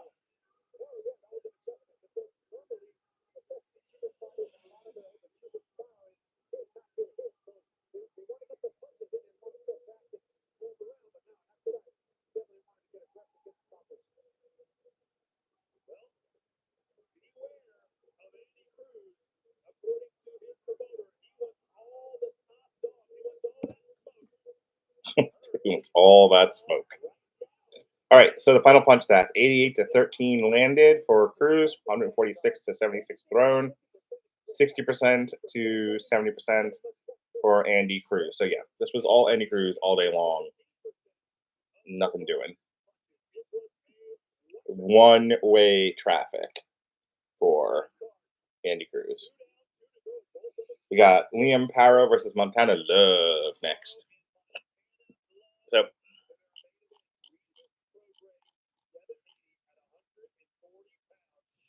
So this Liam Paro Montana Love junior welterweight fight. It's 10 rounds.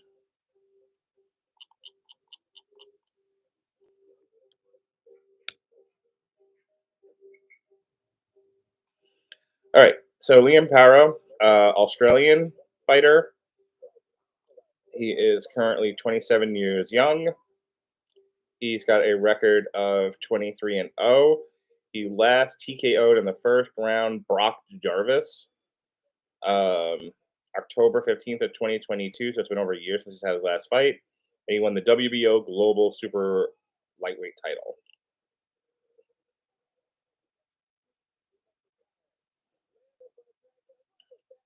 So interestingly enough, another card that we covered, we did the, I believe we did the alternative commentary for Jake Paul versus Tyron Woodley 2. Paro traveled to Tampa, where he was victorious over undefeated Puerto Rican Yomar Alamo via split decision on the Jake Paul Tyron Woodley 2 undercard. So there you go. Last couple of fights here, the aforementioned split decision.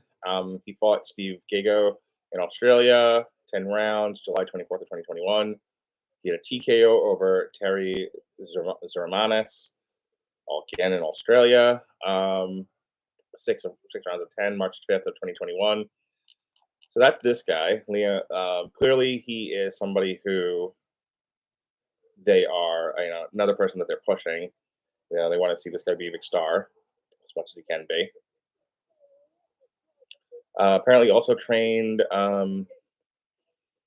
with Jeff Horn in the lead up to his monumental victory over legendary Filipino boxer Manny Pacquiao. So that's Liam Paro.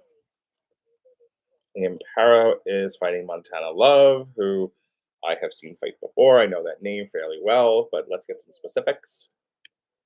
Montana Love is 28 years old. He's held the IBF North American lightweight title since 2022. He lost by disqualification for throwing Steve Spark out of the ring in round 6 last November 2022. I think that was on one of the Jake Paul fights. Let me see here. Yeah, the very first Jake Paul Tyron Woodley. I vaguely remember this. I know I watched it. The Jake Paul Tyron Woodley undercard in Cleveland. He threw him out of the ring.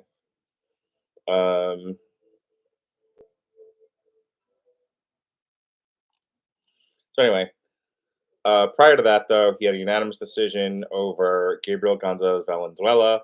That was May 7th of 2022, and won the IBF North American lightweight welterweight title.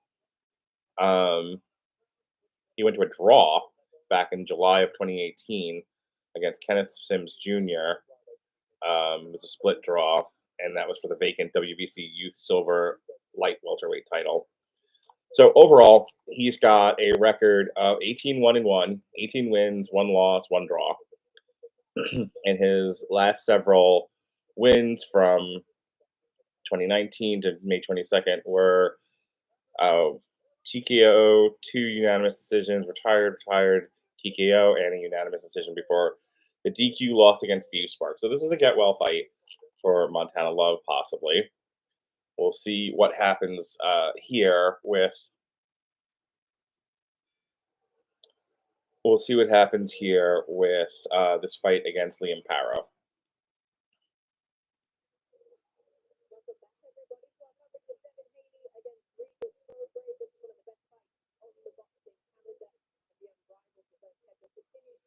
So next week, December 16th, is the Rodriguez Edwards WBO and IBF World Flyweight Championship, which I was going to cover here, but my daughter will have choir practice, so I'm not going to be home to watch it.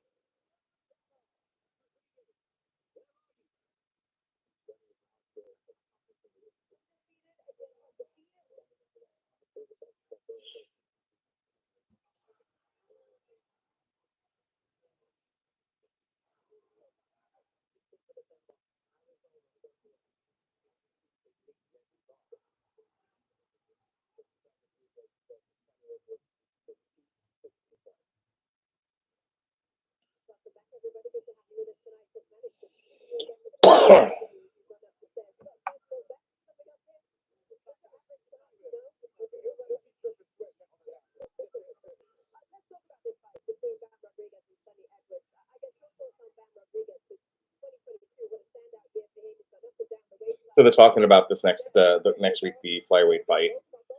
So while we're waiting, see what's going on in the world of boxing.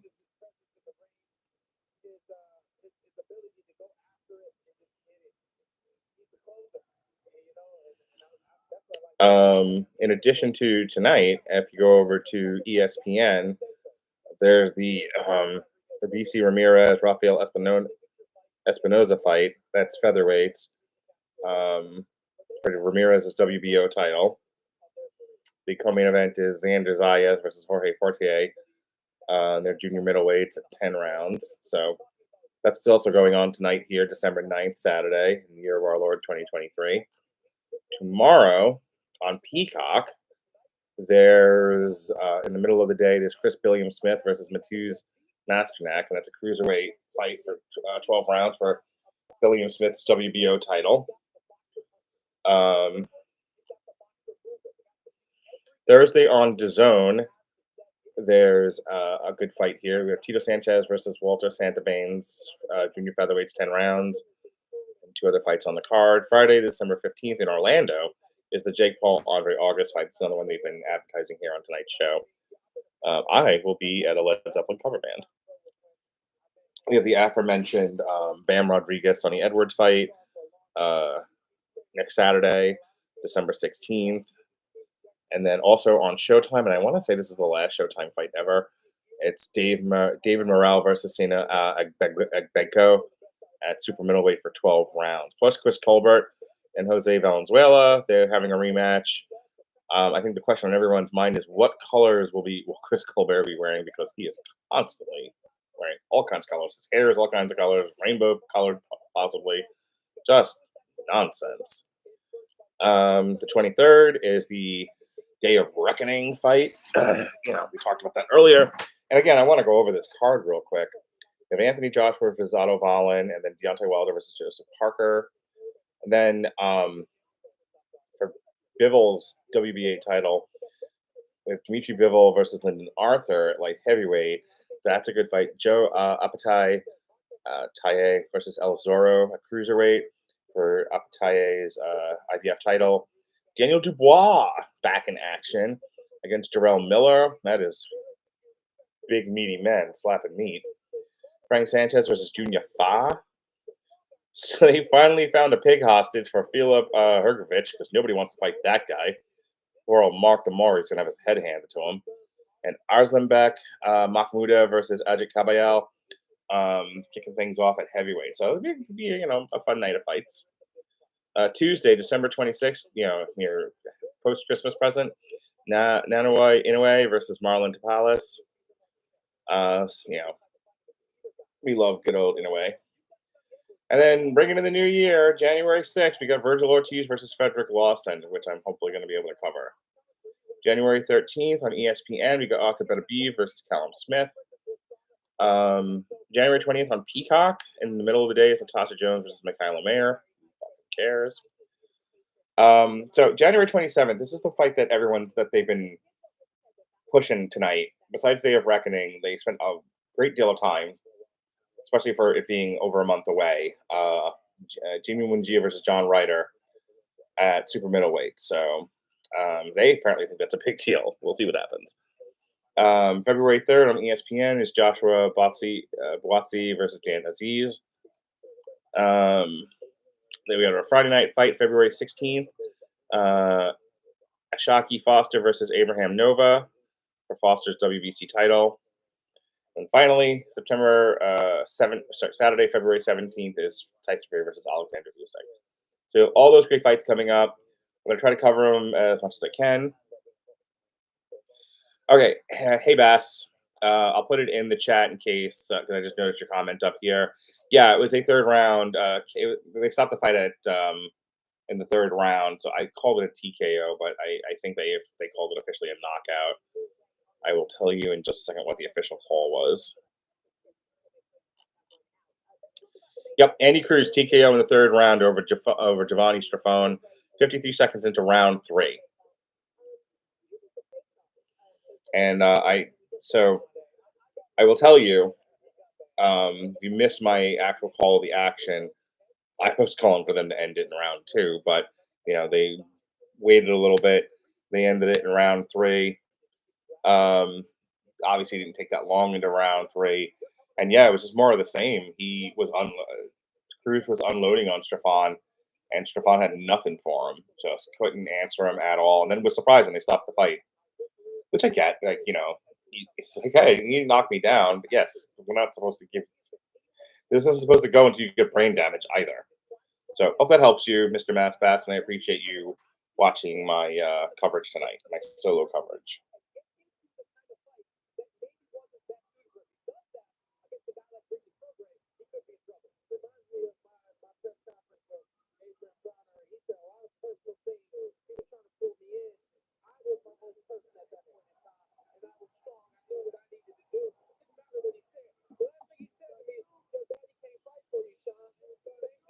All right, we're showing from 5:41 earlier today, Pacific time, so about an hour ago-ish, Haney's arrival, and prior to that, Regis Prograis' arrival.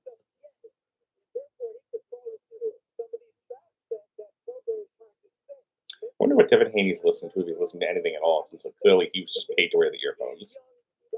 Which, what you do.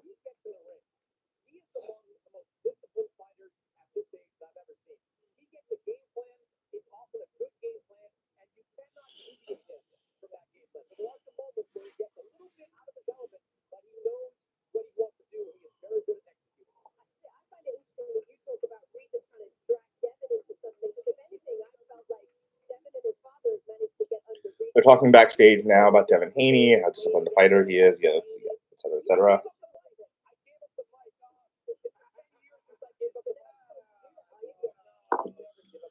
All right.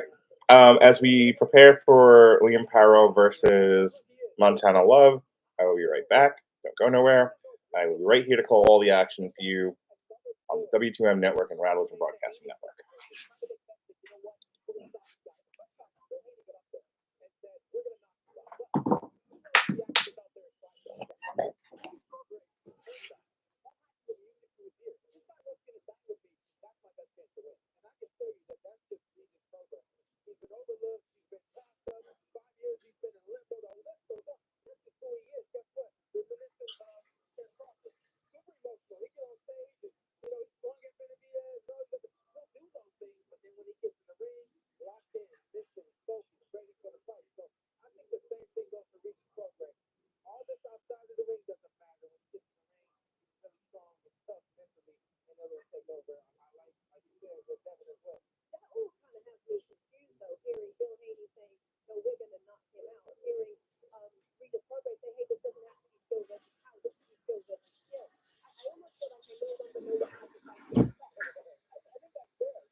All right, I am back, and I have a new drink. Non-alcoholic one this time.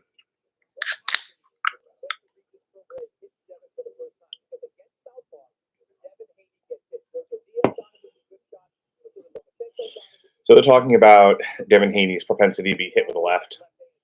And will Regis Prograis find success utilizing his left against Devin Haney? And we'll see. I tend to think that Devin Haney is one of these guys who tends to fight entitled. Once it's going his way, he's fine. It's an uphill battle. He not so much, and then he's the beneficiary of some gift decisions. So we'll see. Hoping for a more definitive win for Devin Haney here if we're going to get one at all. But presumably we will. All right, we are backstage with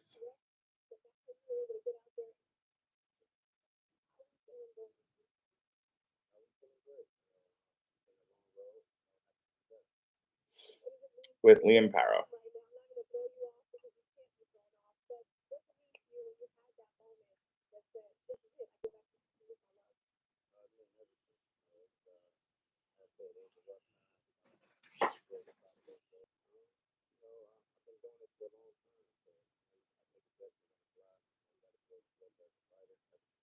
He's talking about,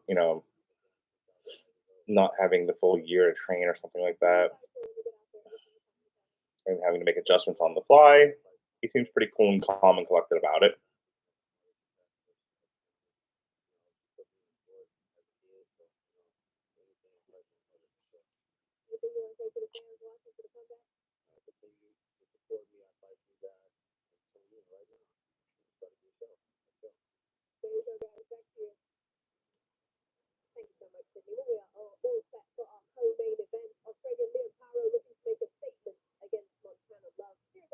So that was Montana Love, who they were interviewing backstage.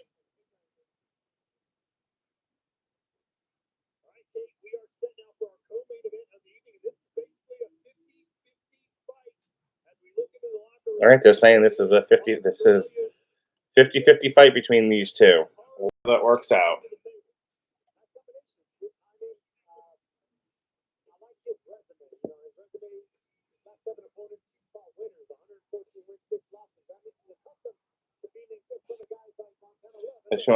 They're showing a package here for Liam Parrow.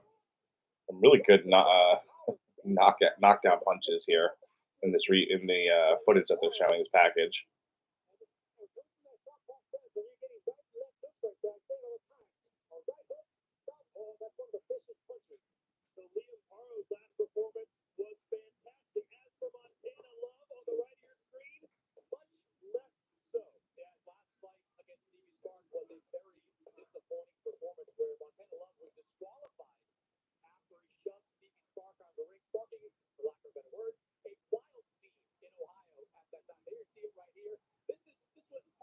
So they're showing the replay. Oh my god. They're not even to push him out of the ring. I mean, I've seen less obvious eliminations at the Royal Rumble. That was really bad.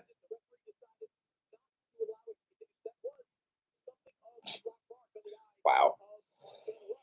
Like I said, I've seen pretty much almost all of Jake Paul's early fights, up through the Tommy Fury fight, and I thought I remembered him throwing the guy out of the ring. It obviously didn't stay with me. Just watching it again, though, like I said, it looked like he was throwing him out of a battle royal.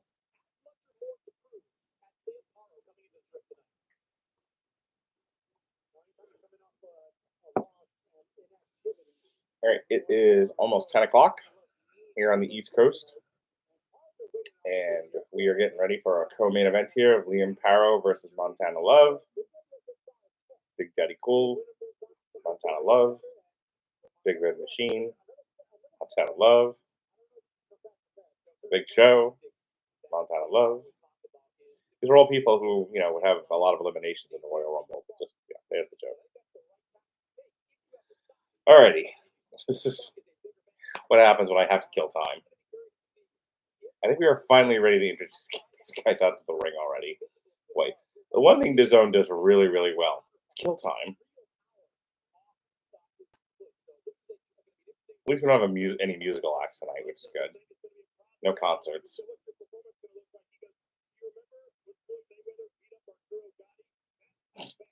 They're bringing up when Floyd Mayweather beat up Arturo Gotti.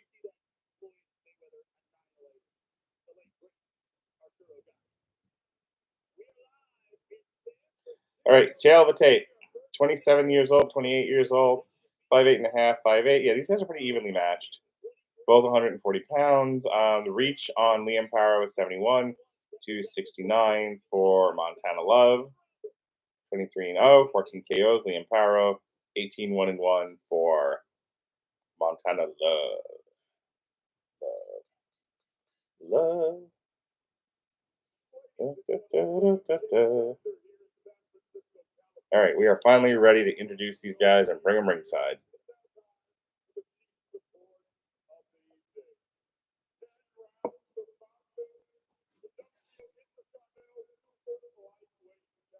Like WBO Intercontinental Super Lightweight Championship. Because what boxing needs is a lot more belts. Montana Love, Too Pretty. That's his nickname. That's what they call him. Too Pretty.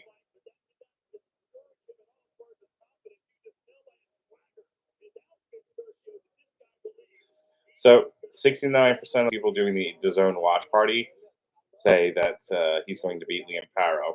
31% say that Liam Parra is going to win. I'm going to make a bold prediction here, Cotton. I think Liam Parra's got this.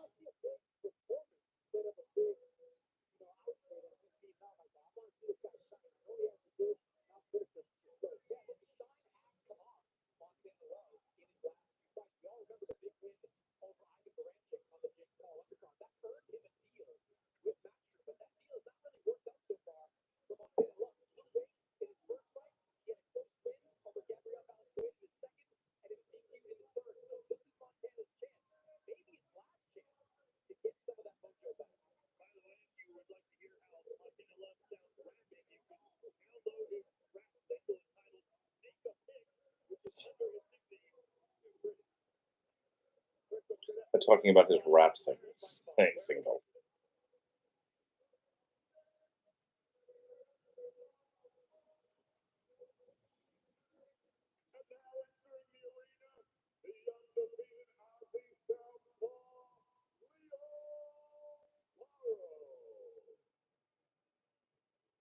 All right, here comes Liam Parra.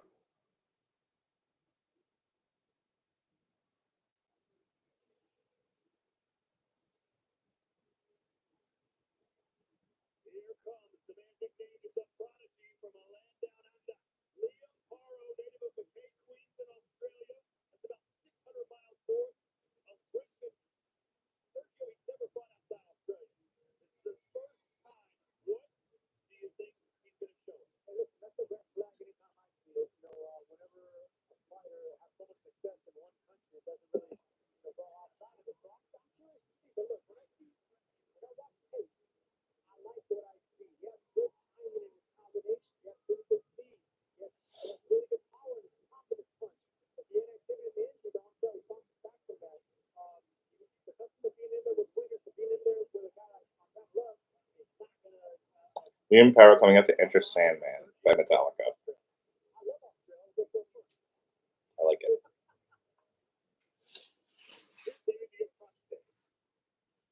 All right, looks like we are ready to get underway here. Both fighters are in the ring.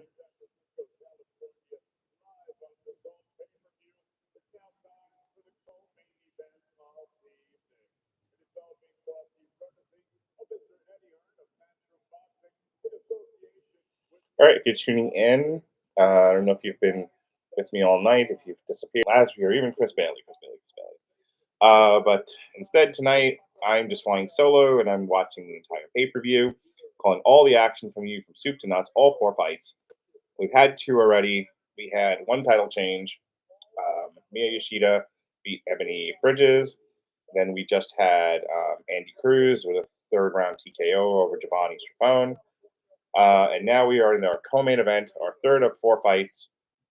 We've got Liam Paro versus Montana Love. We'll see what happens here. But I'll be calling all the action for you. Solo, Joey style. My son may do a run-in. One never knows. But yeah, we're just here hanging out tonight. It's informal. Normally, like I said, I will have one of my partners, and we would just do the main event, and then I would make the audio available on traditional podcasts, and then you would have the video here on YouTube and on Twitch. But this, because I was flying solo, these tend to be a little more informal, more just kind of a hangout. So essentially, you get to watch me watch the fights, me tell you about it, all of my brilliant insights. Let's see. Will Montana Love spear Liam Paro out of the ring? That's what I want to know.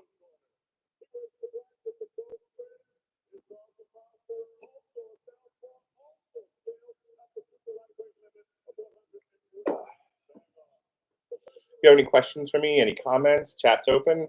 Happy to answer questions. Happy to give you whatever commentary you're looking for. Always happy to have conversation. Got any criticisms? That would me as well. I don't really care. Always happy to talk to people who check out my stream.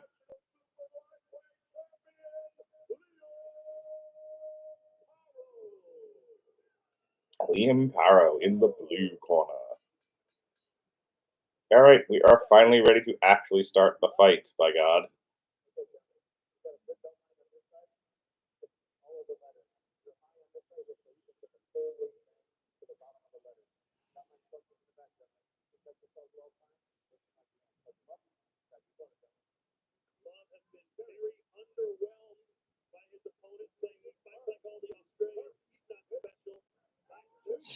Just saying, Montana Love says of Liam Paro, he fights like all the other Australians are not special. I really want Liam Paro to knock this guy out. Just knock his block off. Round one.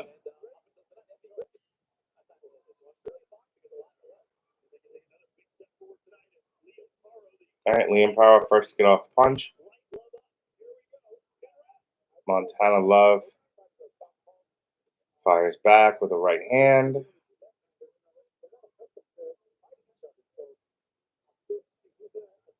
Montana Love content to circle. Got a lot of bounce in the step.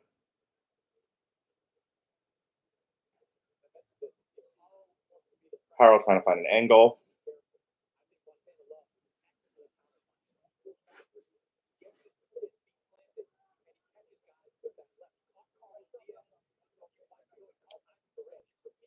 Paro lands a right. They tie up.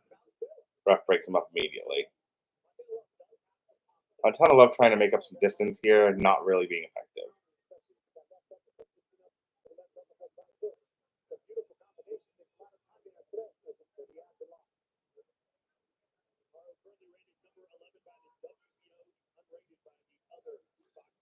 Let's see. So Montana Love currently plus 145. Devin Haney, KO, TKO, DQ plus 750. Interesting.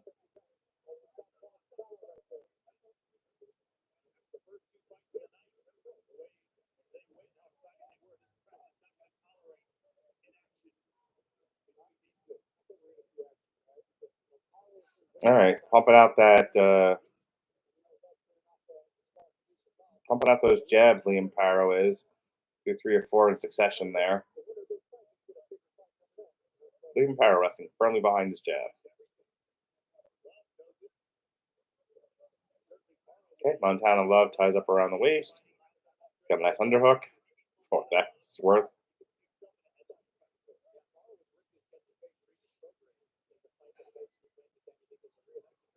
Less than a minute left. Paro still working that jab, and we've got a headlock.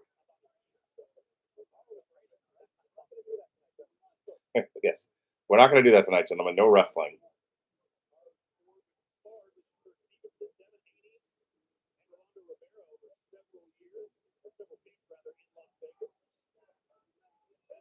Montana Love not throwing a lot of punches this round. Seems to be a little too tentative, a little too pensive. Trying to figure. I don't think he knows what to do with Liam Paro just yet. Hasn't really found a good answer for him other than circle. Liam Paro kind of stalks Montana Love, backs him into the corner. Montana Love ties up. They clinch. And the referee separates them. Good hook there from Montana Love. That would have been his best punch of the round.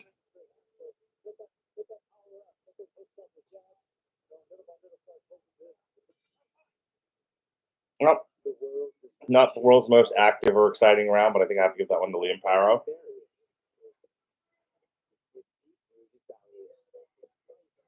We get another brandy commercial.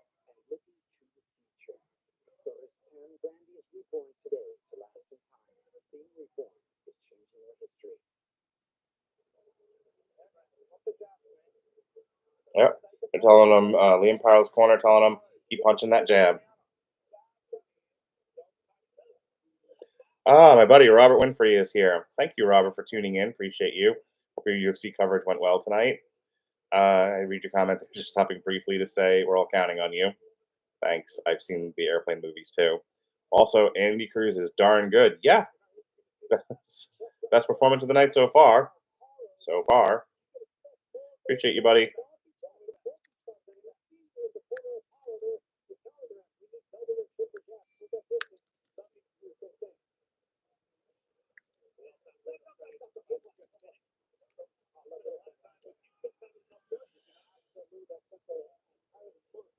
All right. We are in round 2 here. Montana Love's a little bit more active. Oh, big right hook there from Liam Paro. Goes to the body. Tries the head again. Duck under from Montana Love. Montana Love trying to find a home for that right hook. Nothing doing.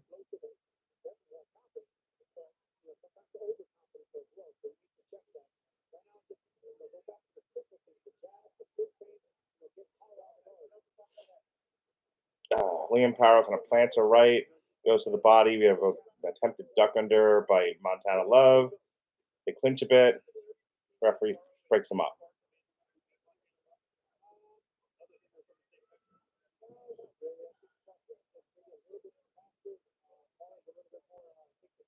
Montana Love not finding Liam Paro the way he wants to. He really overextended himself on that last punch.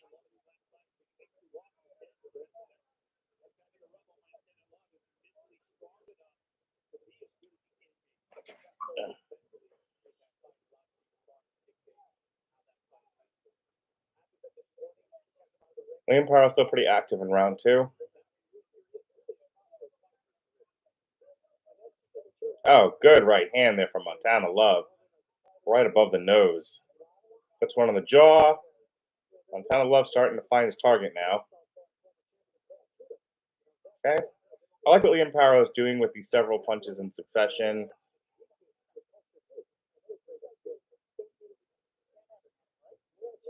Liam Paro getting admonished by the ref about holding the back of the head.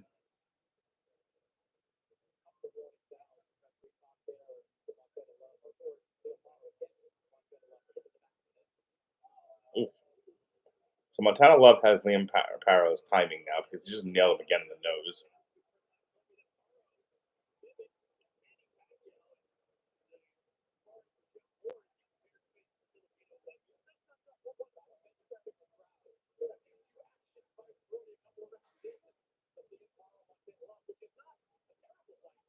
All right, here's another rapid punching, rapid throwing of that right jab.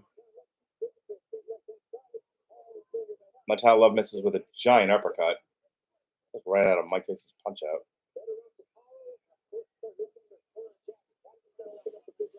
Pumping that jab, Liam Paro, finishing it with a hook. A little tougher round to call.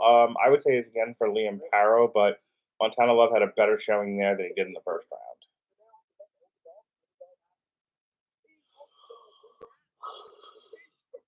Oof.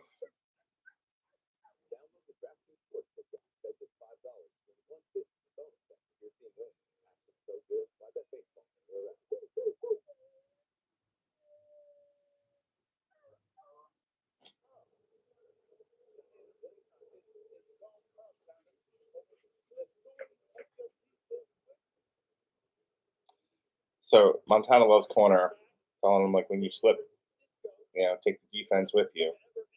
Pretty good advice.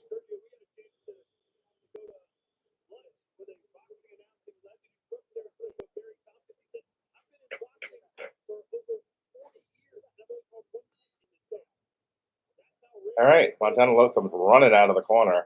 Goes right after Liam Paro.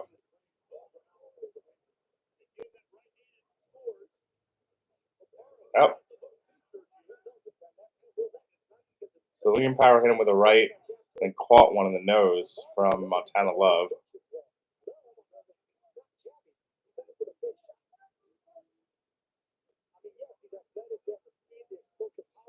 So Liam Paro, definitely having a more effective offense, throwing a high volume of punches. They made just the commentary team just made notice, and I want to echo it that Montana Love isn't really like setting anything up. He's just throwing power punches on the occasion that he actually does it, and they're not always landing is the issue. Also, this Liam Paro fellow seems to be made of sterner stuff, and it's not so easily falling to any one of these punches.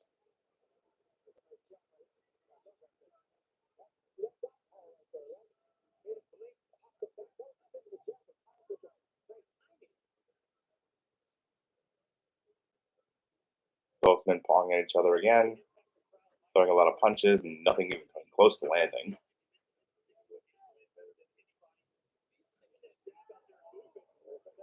Big left hand from Liam Paro, set up after a succession of jabs.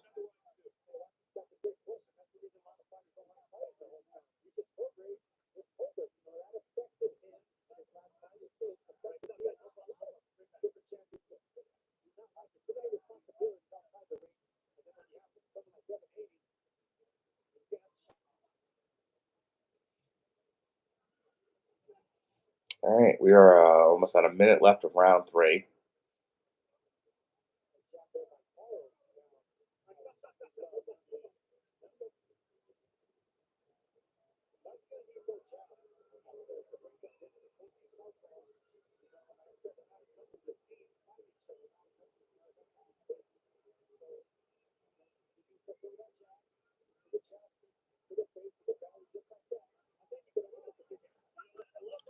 Oh, we got a takedown from Montana Love. 2 points.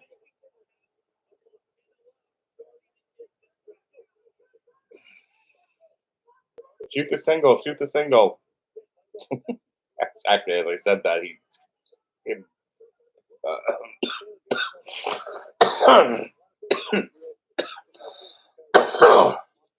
rushed forward and tied up around Liam Paro's waist.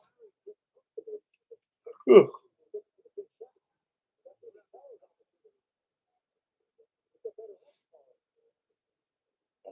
Another series of jabs. All right, Montana Love scored. Planted one there as the round ended. It was a good punch there at the end of the round. I wouldn't be surprised if somebody gave that round to Montana Love just for that, but I still think Liam Paro had a better job in round 3 than Montana Love.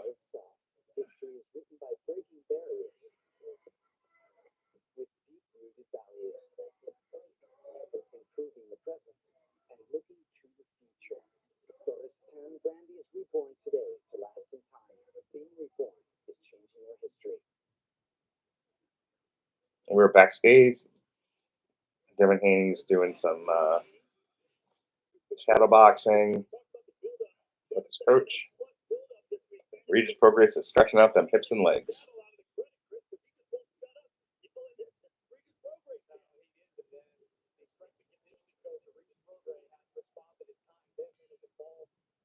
All right, round 4. Montana Love, again, shooting for the double.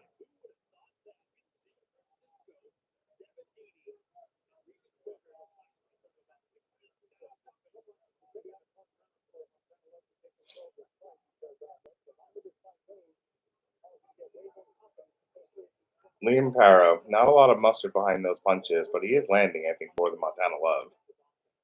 Yeah, Montana Love threw a combination there, just a bunch of air.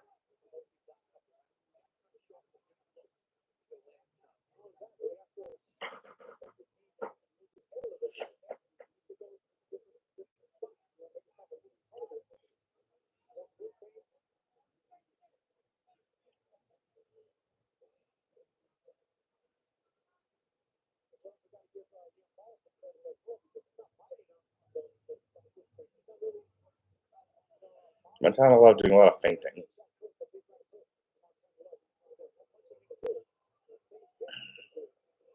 Regis Prograis, Liam Barrow flicking that jab out there, but he's not hitting anything.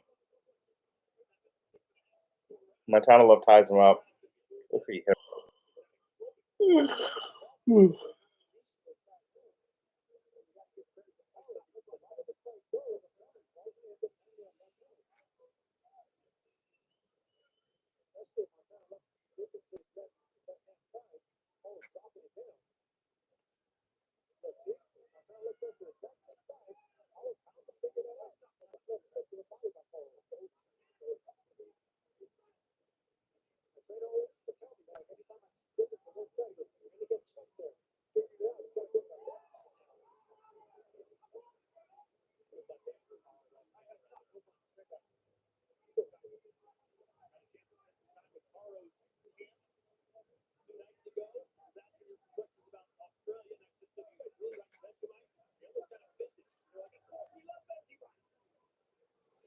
All right. 30 seconds left of round 4. Liam Barrow sort of slowed down, but Montana Love has not been able to make up the distance. Another fucking punch in the back of the head.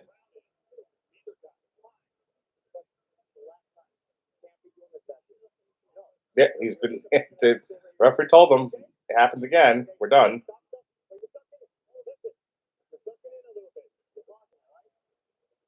So they both got admonished because he told Montana Love, "You're ducking in. Quit doing it." But also to Liam Barrow, your professional fighter, stop hitting him in the back of the head.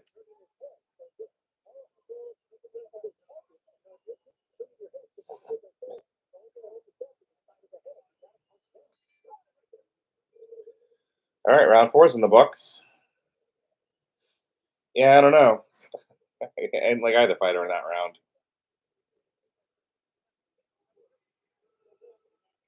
But curious to see how they're scoring it on the DAZN, how the people from DAZN are scoring it. But ugh.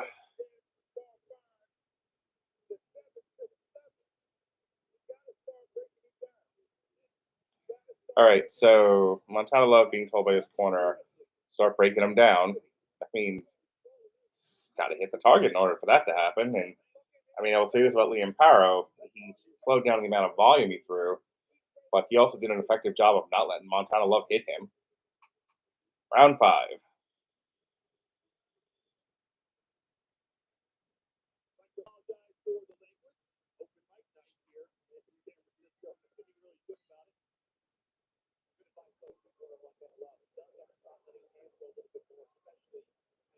All right, we're into round 5 here.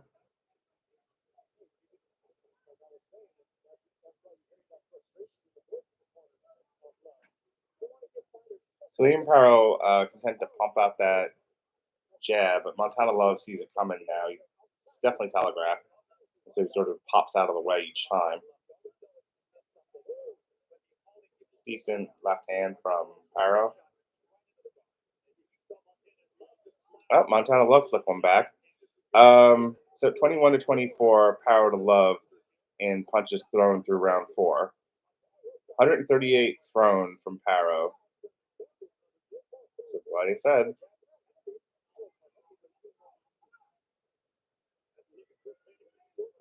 So Chris Maddox has it 38 to 38. He gave the first round to Love and the last round to Love, and the 2 in the middle to Barrow. I don't agree, but we'll see what happens at the end of the fight.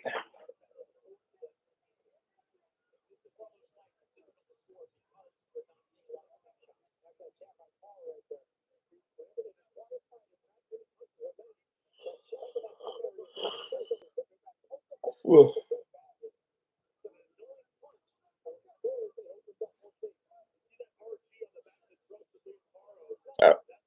Well, I'm coming in again. Liam Barrow did.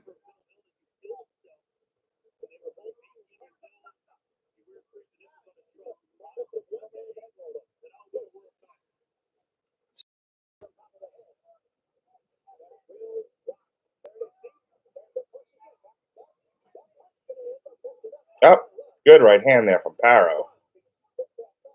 Snap back from Montana Love.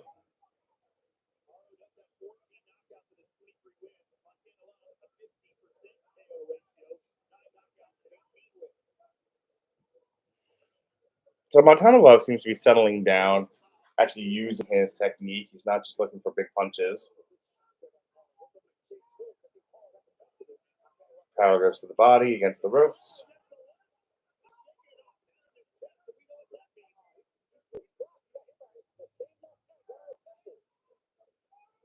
Paro lands another shot to the chin.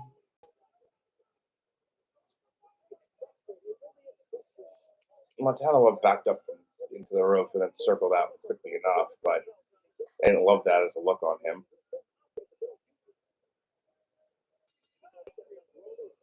All right.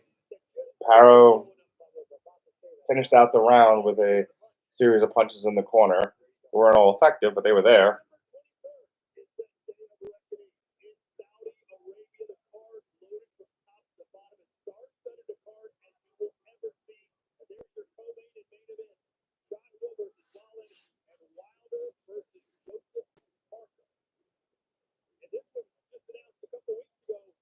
They are announcing Day of Reckoning and Mungia versus Ryder again.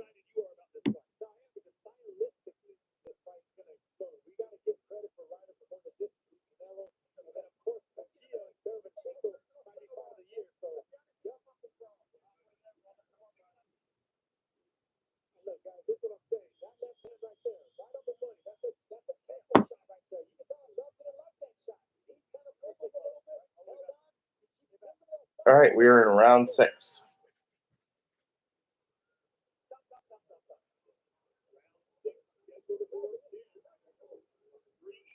Second half of this fight now.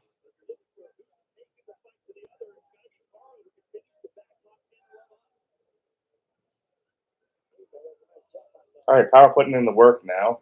A bit more active than he did in the last 2 rounds. Almost went for a takedown.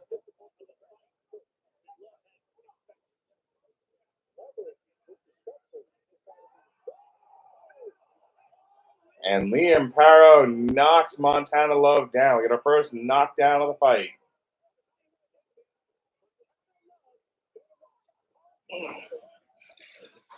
All right. Oh, a second knockdown. Liam Paro just walloped him. That was exciting. All right. Second knockdown, another count. Montana Love is back up on his feet. Referee's going to let this continue. And Paro's coming straight forward. He's not taking any more mess from Montana Love. Teeing off to the body. Several shots to the head. Left hook to the body again. Just battering him against the ropes. Montana Love kind of just eating it.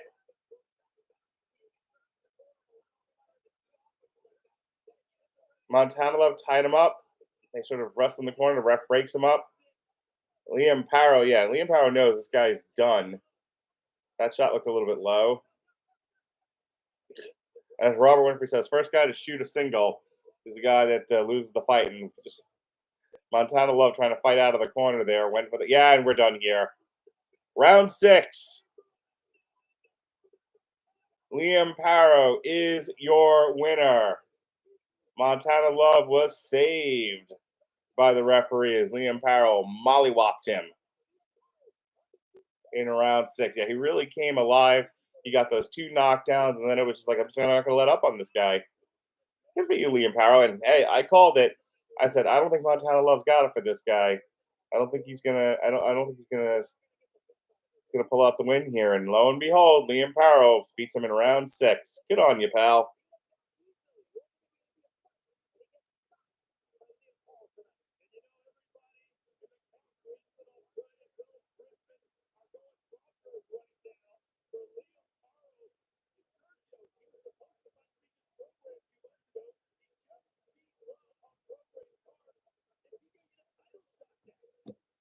All right, they're asking if Liam Paro's going to get a title shot next. Yeah, maybe.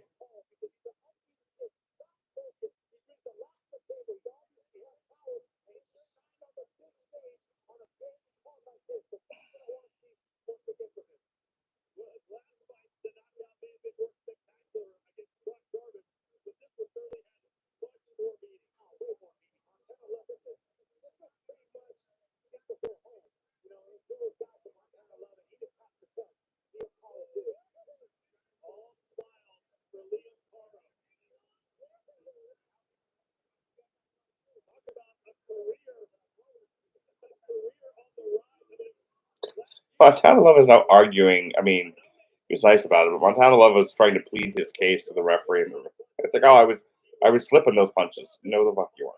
No, sir. All right. So here's the replay. Right hook, uppercut. Yep, that's the one that knocked him down. And then he measured him with the right and leveled him with the left. That got the second knockdown. Left to the corner, works the body, switches to the face, the head. Yeah, and that's. I mean, in Montana Love's defense, he was parrying a lot of those shots. He was blocking. It wasn't like the last guy. It was like full on taking him in the head. On the other hand, he'd just been knocked down twice, and there was no way he was going to come back and beat Paro. So, I mean, I agree with the stoppage. Don't get me wrong, but I can kind of see where Montana Love was coming from in that, hey, I'm still in this fight despite being knocked down twice. You know, I think you stepped in too early, but I think, yeah, I'm in agreement with the ref here. I'm fine with the stoppage when they stopped it.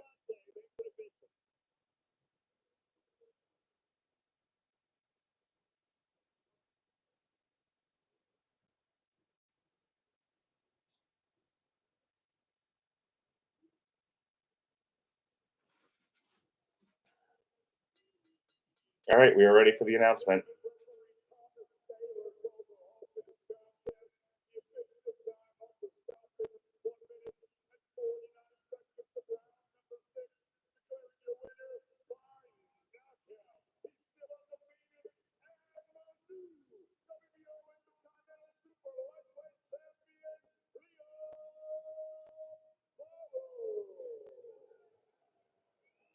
All right, that's official. Liam Paro is your winner.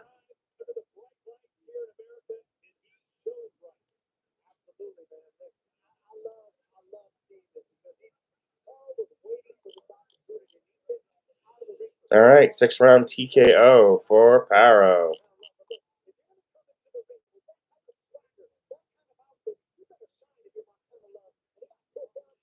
Next up is our main event, Devin Haney versus Regis Prograis, and I will be right back.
All right.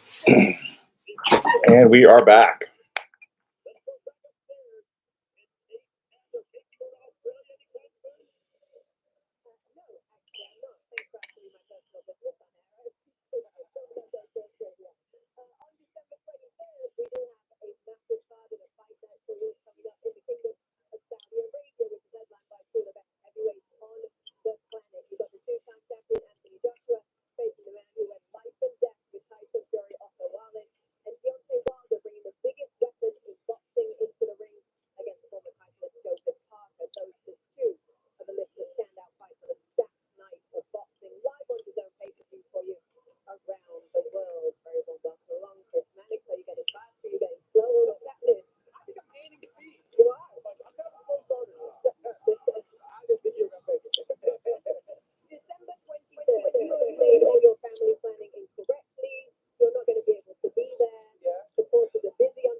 Here's the quote from Eddie Hearn. That was an absolute masterclass and a demolition. Don't tell me about these prospects at 135. Give me all the top boys. This guy will beat them all. You think people like George Kambosos and Frank Martin can beat this kid now? No chance. Keyshawn Davis? No chance. The kid is super, super special. Remember the name, Andy Cruz. This is the guy that's going to rule the lightweight division. There are some comments here. Make Cruz versus Lomachenko.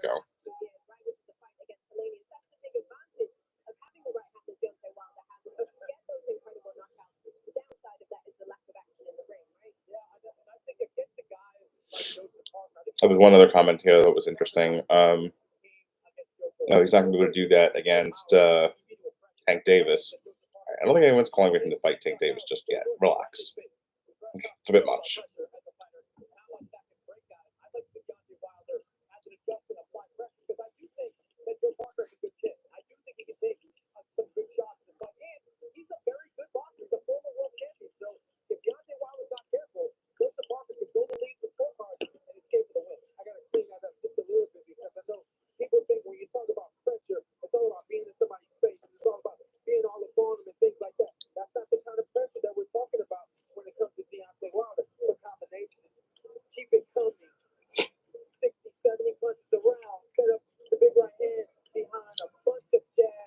Sean Porter trying desperately to explain, sell Deontay Wilder's offense. And he has one offense.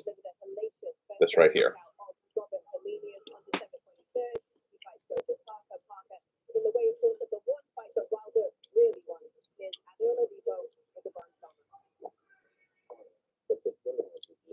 Deontay Wilder gets by on having heavy hands, big punches. His technique is not great, but he hits like a fucking mule. So,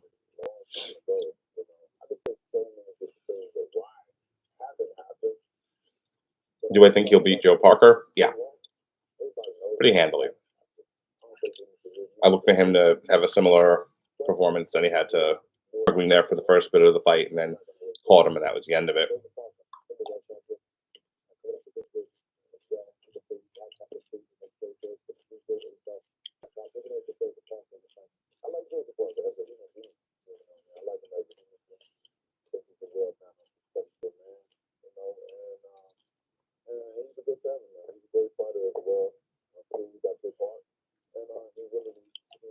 So we'll see what happens. All right, they're still showing this interview with Deontay Wilder. As Pat would say, great googly moogly. I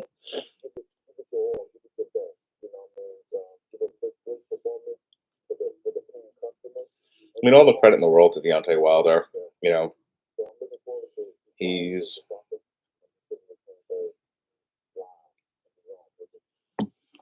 definitely has some staying power. You know, he bounced back from that trilogy against Tyson Fury, which did not make him look good. Made people a lot of respect for him. Not even so much because of the fight, because of the nonsense after those.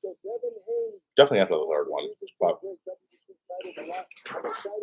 some of the nonsense he said in the second one too, where he was like blaming gypsy magic. And my favorite one was my legs were gone because my costume was too heavy. Well, if that's true, you're an idiot. And that's not true. You're still an idiot.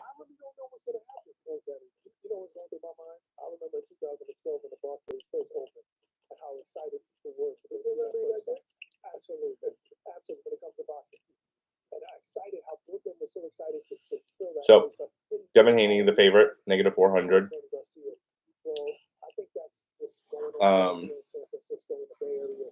Devin Haney, the DraftKings say Devin Haney is a plus 750 to Regis Prograis is plus 650 for KO, TKO, DQ.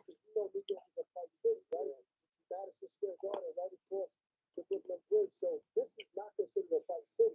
It's basketball city, baseball, but not fight city. So these fans are, to your point, are eager for something new. Now, this is a big arena, right? This is where Steph Curry plays. This is big events happening, big playoff games. And I think this could be the start of something special. It's a great city, 100%. And to respond to what your comment was about not knowing what's going to happen, that's what makes good fights. No one knows what's going to happen now. Most people are probably leaning towards Devin Haney because of his boxing style, his skill set. But understand something: when a fighter has a not so good fight, we can't put his whole career on the back. They have these two guys from DAZN talking right now about the fight, and they're like, "Oh, Devin Haney's fight was not great last time out. You can't assume he's going to come into this one full of confidence." I suppose that's true. On the other hand, I think Devin Haney might be very much motivated to show that he wants some big fights. And I think he needs to shake off his last performance or so and say, I'm back, I'm confident, I'm ready for big pay-per-view fights, I'm ready to be in the spotlight. This is the kind of fight that I need to show people that.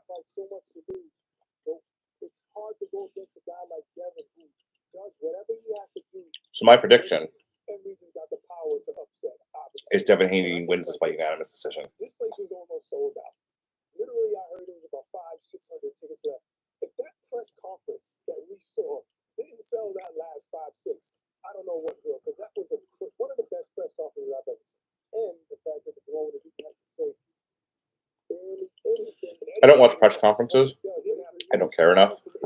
But they're saying this press conference between the two of them should have sold the last like 500 tickets. Maybe.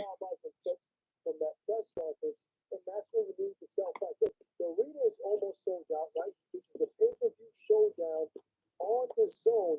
You don't want to miss this. This is the Fight Night Update presented by DraftKings. Tune in.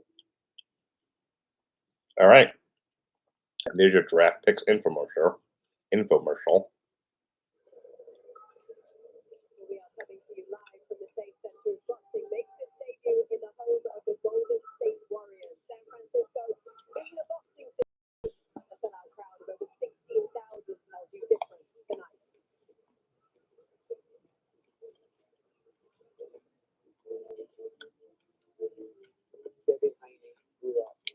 All right, we are finally running our last package here of the night, presumably.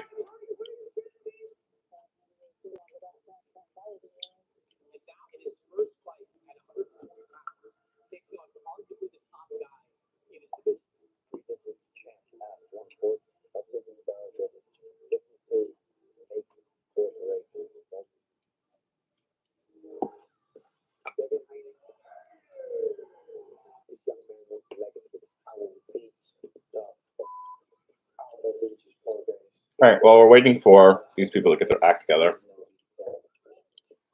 get our fighters in the ring, I went to go see my son. His son's like, I'm tired. I'm not in the mood to do comedy anymore. I'm glad he was out there with me for the girl fight, though. I kind of needed his sense of humor.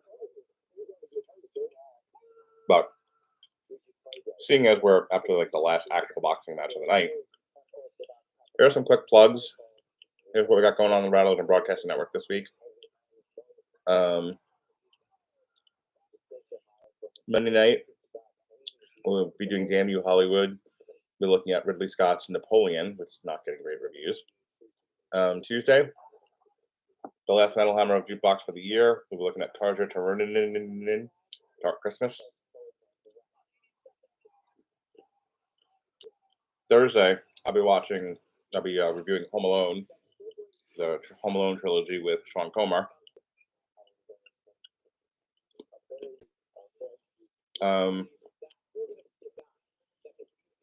In the evening, Alexis Haney will be hosting a TV party after Scott Pilgrim takes off. She'll have Andrew Orozco on from Geek News Network. And oh, hey, my son will be there. He'll be actually on the panel talking about Scott Pilgrim takes off.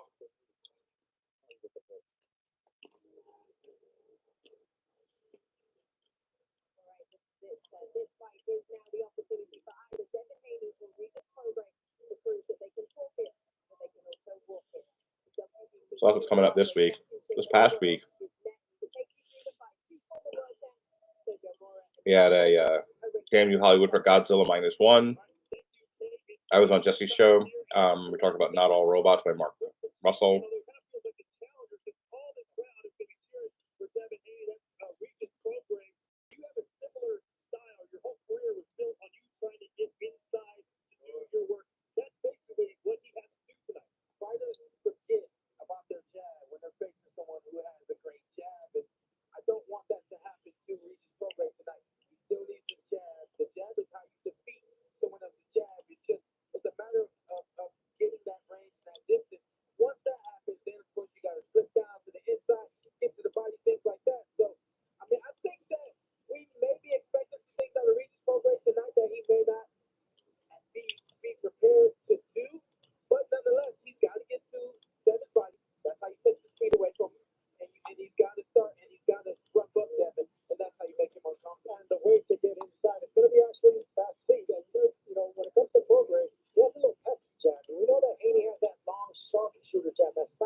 So apparently they were not prepared for this fight to go on.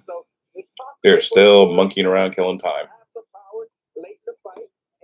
Even though he's 34, 35, we always say the power is the last thing to go. So he still has that power late, still has that chance to time Devin Haney. I think that's another key to success against Devin at the time. And the timing that Menard had when he actually hurt Haney was a nice time right hand, and Lomachenko did it from a southpaw angle, but he also caught him with a right hand as well. So maybe that right hand's going to be there for Regis. They're showing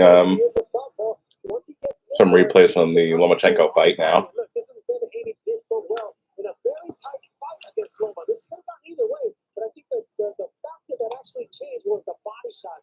Devin Haney really dug down and concentrated on the body of Lomachenko, and that's how he kept the angles and the pivots and the brilliant footwork that were just seen in Loma in check. The body work. It's a knockout or bust, in your opinion, John, for Regis Prograis. Regis can't he can't win a decision. He has to be active the entire fight in order to win a decision. But safe thing to do is go for the knockout. I don't think he's the knockout. I think he's active enough. I think when it comes to Prograis, he's active. He knows how to move it from offense to defense. Kind of like Roberto Duran used to do. He used to be real good with his body movement and punching and dipping at the same time. Regis Prograis needs to do a little bit of that and catch Haney stripping on the inside. The build-up has been magnificent. The bad blood has been rising in temperature over the days and weeks. It is a fever pitch right now, ladies and gentlemen. Over 16,000 strong in the sold-out Chase Center as we go to our tail of the tape for this, our main event of the evening. All right, tail of the tape. Regis Prograis is 34, Devin Haney 25. They're both 5'8". What kind of fight are we going to Devin Haney has a much longer reach, 72 to 67 on Regis Prograis. 1 pound difference between them when they weighed in.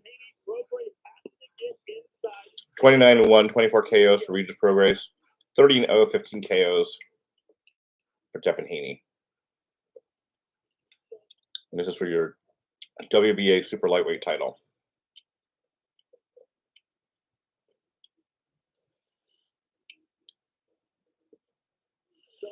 I think after this, depending on if Devin Haney actually wins it or not, I think the world, what the fight the world wants to see is Shakur Stevenson versus Devin Haney. I think that would actually be box office. So, you know, get away. That's the fight we all want to see.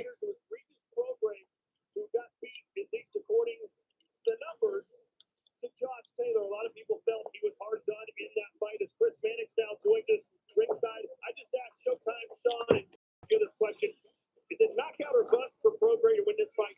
Yeah, that's conventional wisdom, and I agree with it. I think Devin Haney is a master boxer. He's proven that over the course of his last few fights. Not to say that Regis Prograis can't box, but his gift is his power.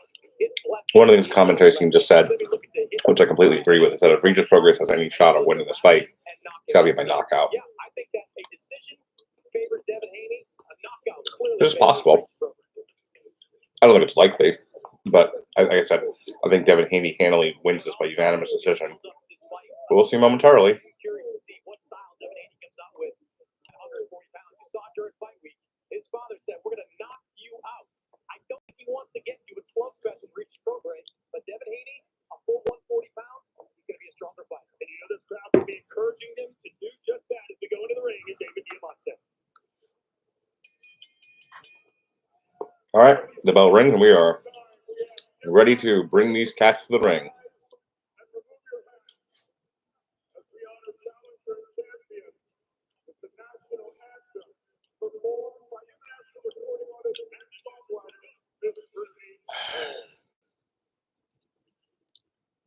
National anthem.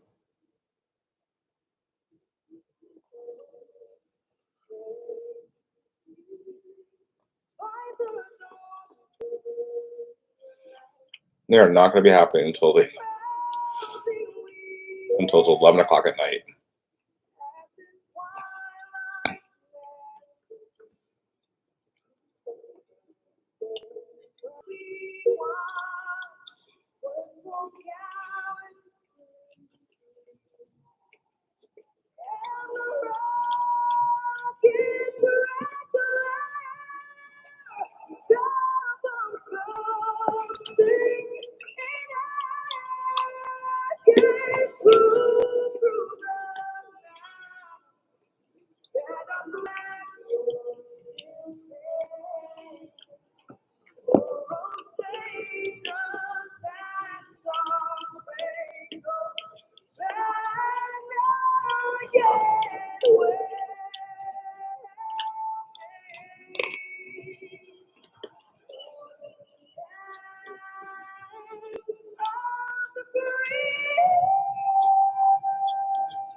San Francisco, California.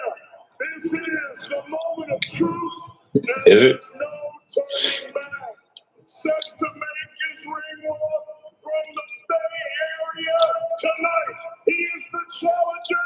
Here is the All right, I actually think we're ready now. Because out comes Regis Prograis.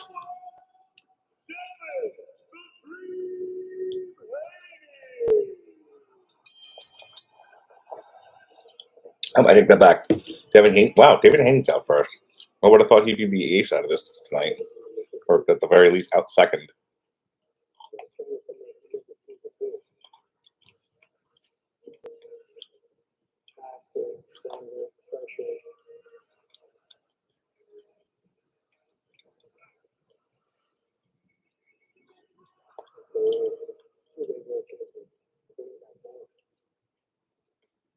All right, here comes Devin Haney. Here we go. What the hell is he wearing?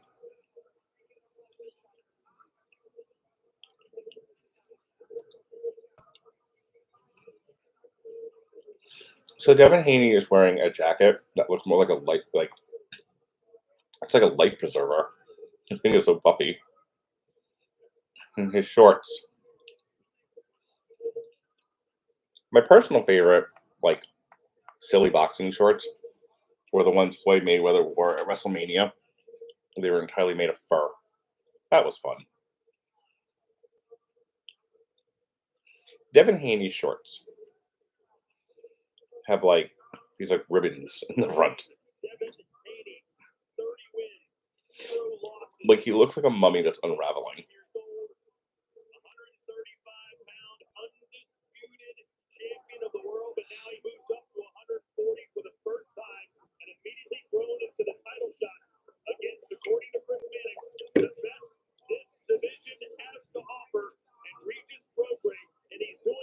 Oh, I guess that makes sense. Devin Haney is the challenger for Regis Prograis' title.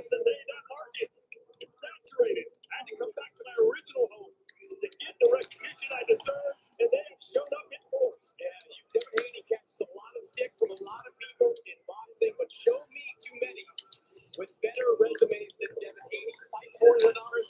But Linares still a dangerous fighter at 135. Goes overseas, fights Cambosis twice. In his first real title defense in the U.S., he fights Vasily Lomachenko. He is consistently proven. Yeah, he's challenging Regis Prograis for his WBC super lightweight title.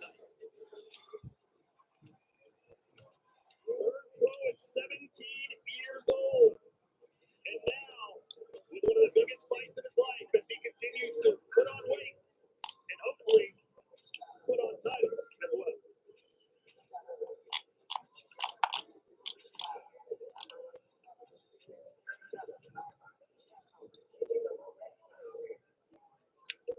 So this in from Bad Left Hook. Prograis is defending the defending title holder, yes, but he is the promotional B-side, and that is why it's Haney versus Prograis, not Prograis versus Haney. It is what it is. You thought this business ran on belts and not money? Question mark. It's as good an explanation as any. Like I just forgot, you know. Oh wait, Devin Haney's not the belt holder. Probably will be though after this fight.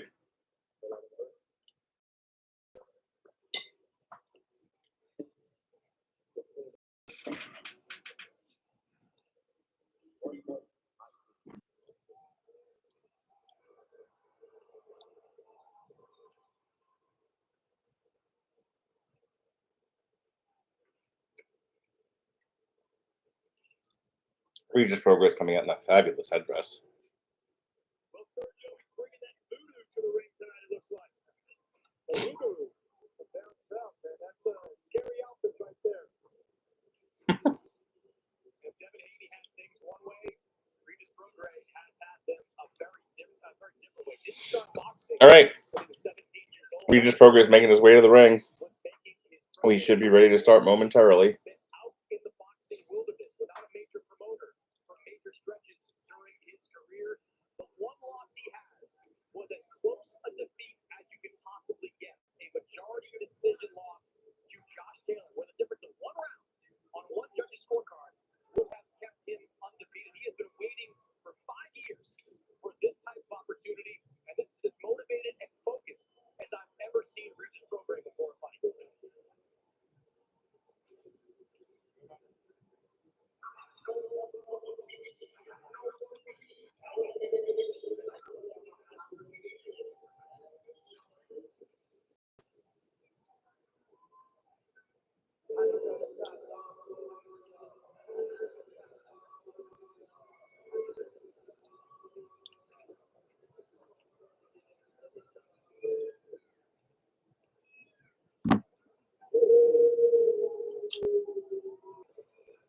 All right, here he comes.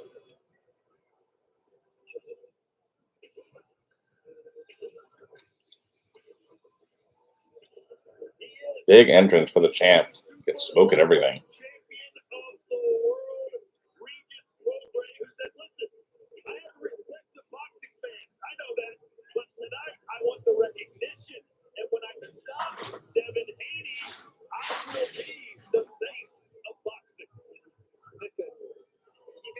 champion, but he doesn't treat himself like he's the B-side in here. You know, I know it's the Haney show. I know it's Haney's hometown. But this is a man that's been waiting for this opportunity. Everyone's dancing in the audience.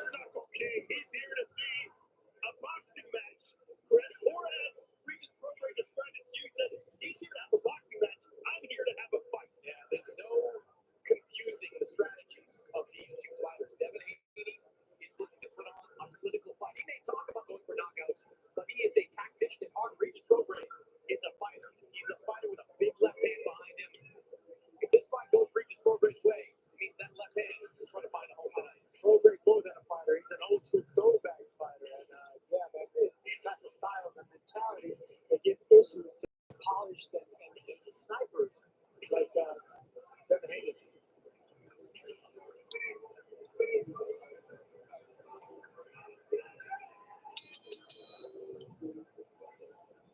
Ladies and gentlemen, good evening and welcome to a sold-out Chase Center, the home of the Golden State Warriors, here in the beautiful city by the bay, San Francisco, California, USA. We are live on the World Pay-Per-View for the main event of the evening. So Haney was born in San Francisco, lived in Oakland as a child, but moved to Vegas with his father at the age of 14.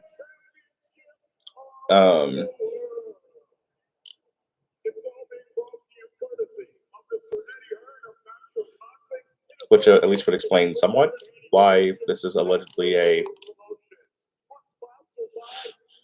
sold-out crowd here at the Chase Arena in San Francisco.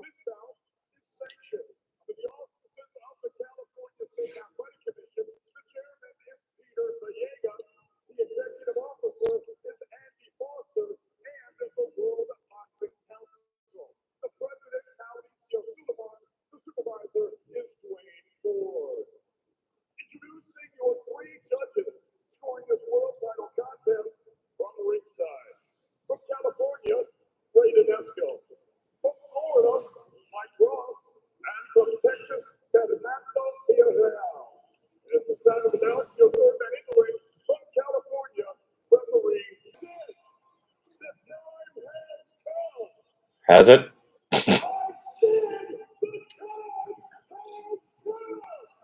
Oh my God. Get on with it already. 11:06.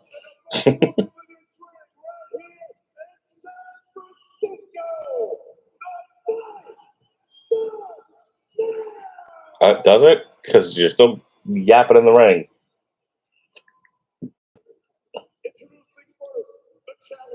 The fight starts now. As soon as I introduce these guys, because I haven't done that yet, because we're still doing nonsense.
All right, we are finally ready to start.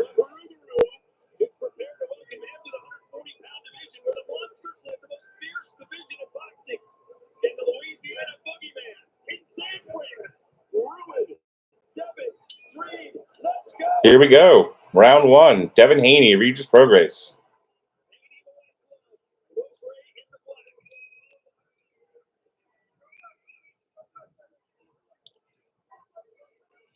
All right, Devin Haney sticking that jab.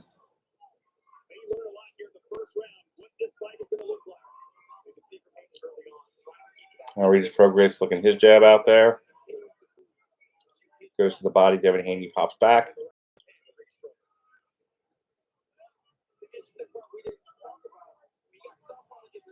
Both of these guys trying to measure distance.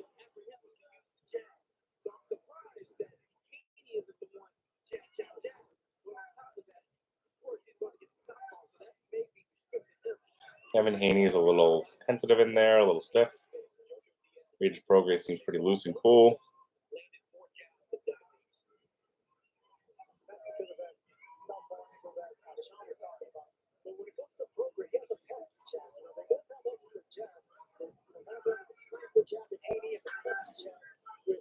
All right, Regis Prograis scores to the body.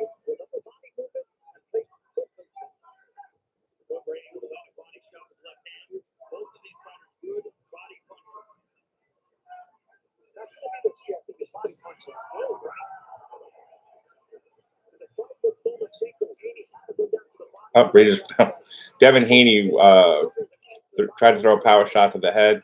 Regis Prograis ducked under it.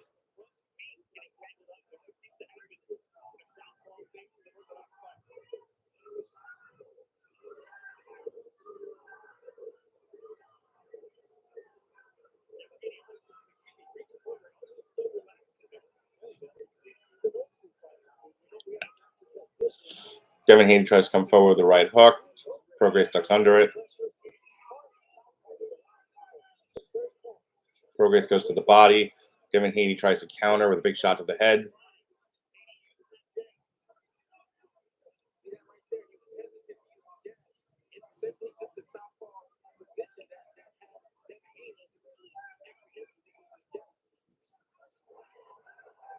Devin Haney's throwing, but he's not hitting anything.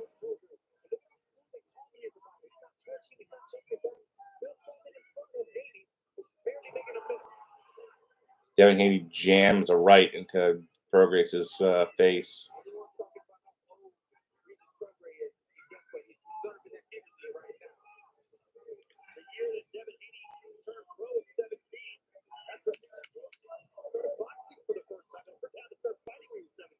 We're just about done with the end of round one. Not much from either guy here.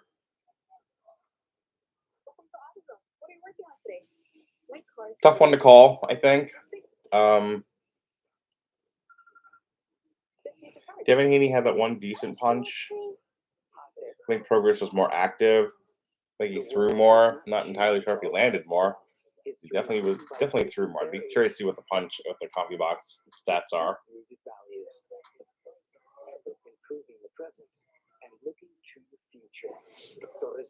I'm going to go ahead and say Regis Prograis, though, won that first round. I was not entirely impressed by anything I saw out of Devin Haney.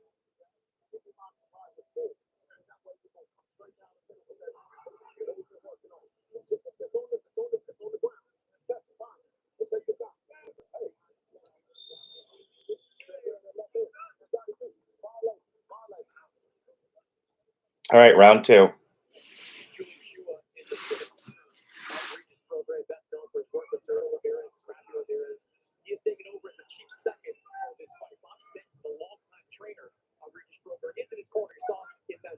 Prograis a little bit more active to start out round two.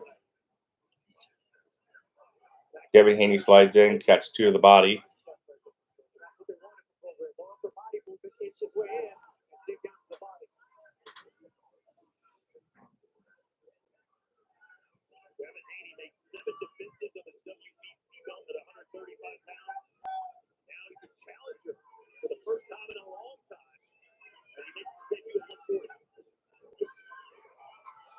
Devin Haney throws a hook, looked like it hit him in the back of the head.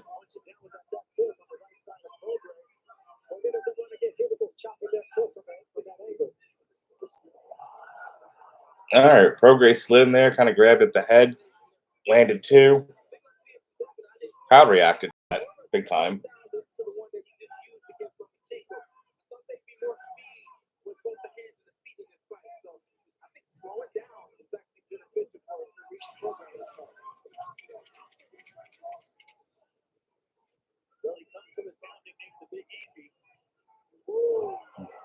Yeah, Regis Prograis is just picking at Devin Haney, man.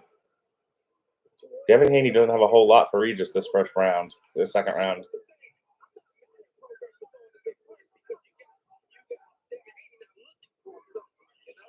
See, I would have thought Devin Haney would be lean a little bit more on his jab, rest on his technique, but I'll tell you, he doesn't seem to know what to do with Regis, which is odd at the beginning of this fight. Prograis just steadily attacking that body on Devin Haney.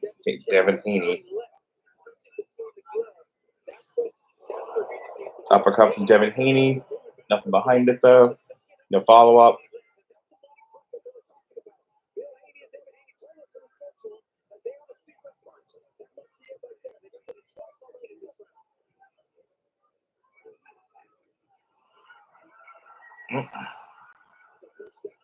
Regis Prograis sort of overreaching to the body, fell over.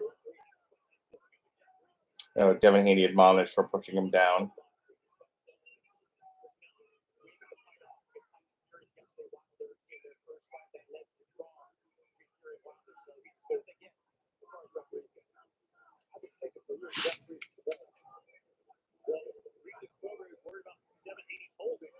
Yep, interesting duck under there by Devin Haney.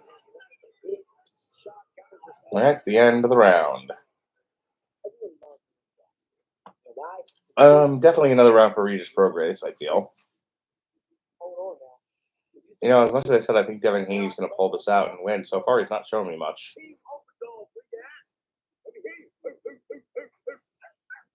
Tell you, that'd be a real, he's the headliner of this, the promotional headliner.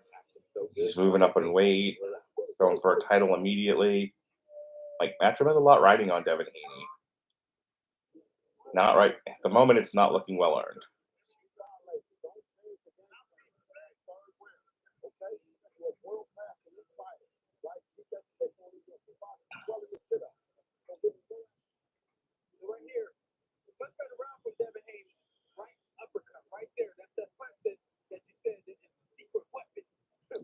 They're saying his uppercut is his secret weapon. I'm not impressed. This is where the DAZN team really starts to show itself as being utterly biased.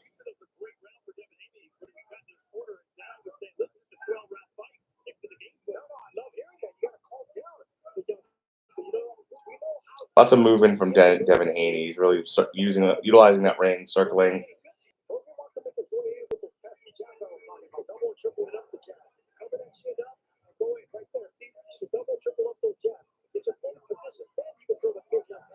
Devin Haney slides in with an uppercut. Oh, shit. Big right hand from Devin Haney gets a knockdown in the third.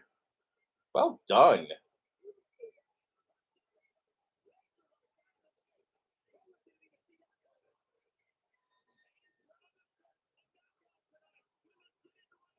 Let's see if Devin Haney will follow up now. So far, not so much.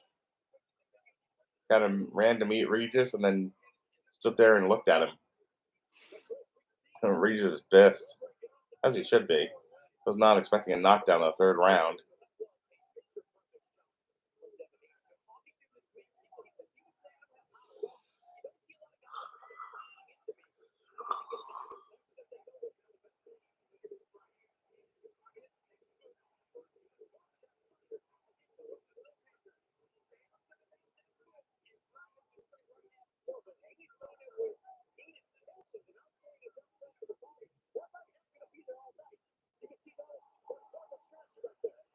Devin Haney throws a hook. Prograis ties him up. Referee separates them. All right, we've got some double jabbing going on from Regis Prograis.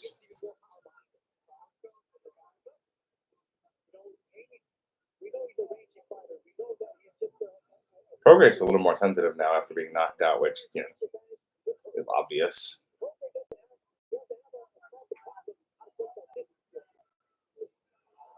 Slides in, goes to the body.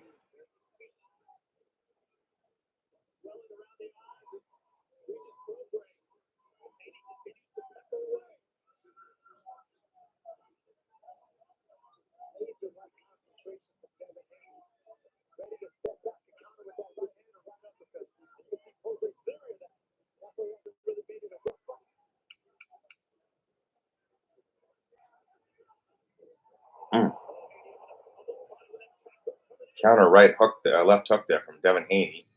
Not bad. 10-8 round from Devin Haney, which, you know, goes without saying that ties them up now.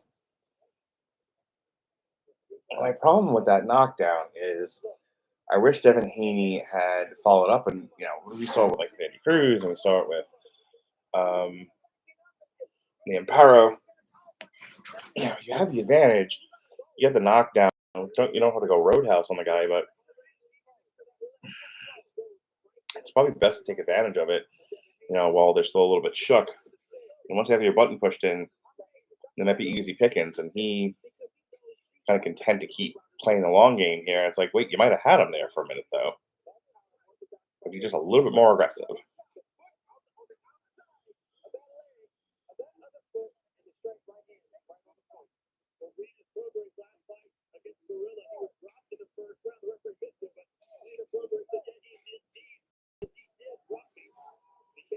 Round 4.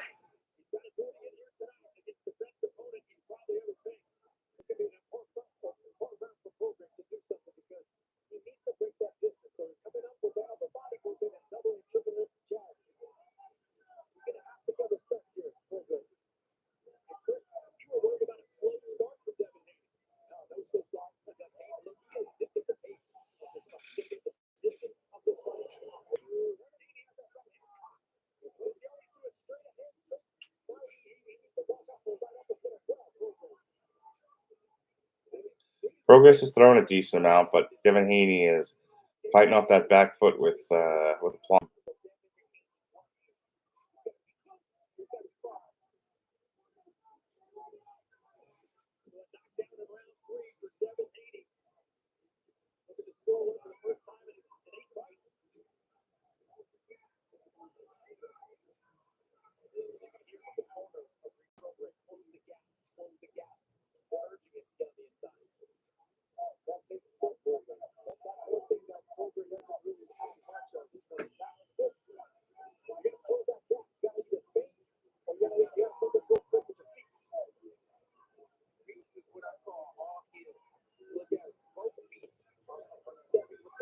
Prograis trying to slide into the body there. Wasn't particularly effective. He tries to hook to the body. Doesn't hit it. Devin Haney steps out of the way.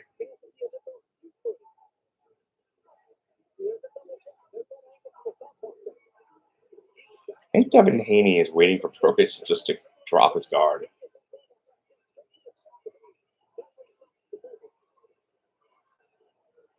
He's already knocked him down once. I feel like Devin Haney was waiting for that opportunity to smack him right in the face.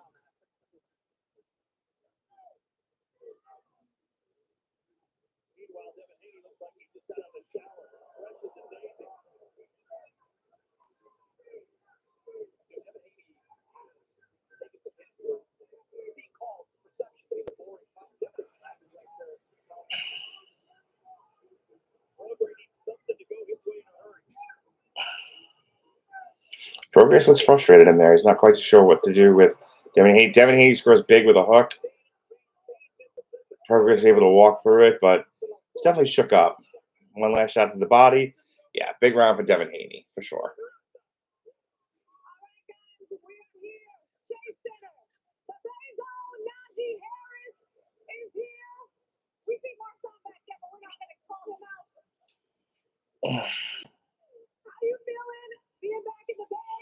All right, so Regis Prograis 41%, Devin Haney 59% at the DAZN watch party as to who they think is going to win. So again, right now Devin Haney is 59%, but I feel like it was higher not that long ago.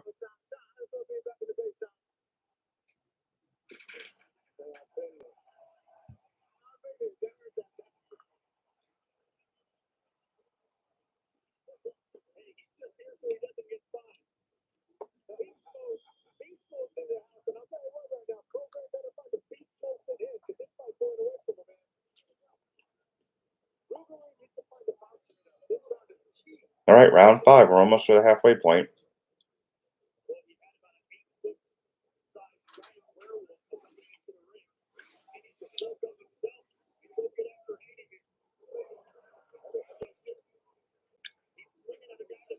All right, Prograis chasing Haney around the ring now.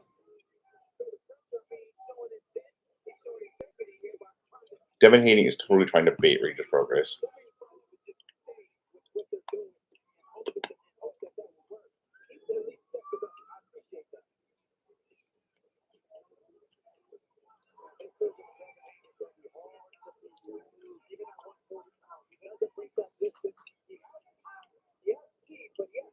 Devin Haney wants so badly for Prograis to walk into one of his power punches. It's not even funny. 55 thrown, 22 landed, 31 thrown, 13 landed for Prograis. 42 to 40%.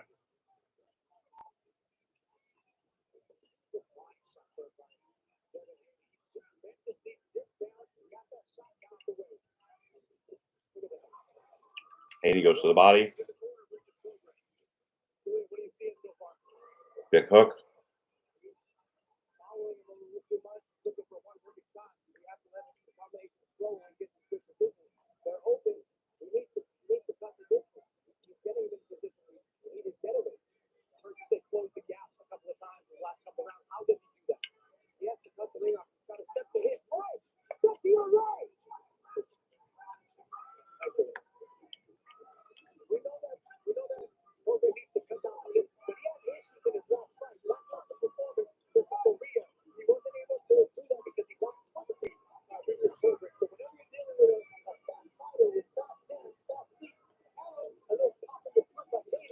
All right, Prograis is a little more alive this round.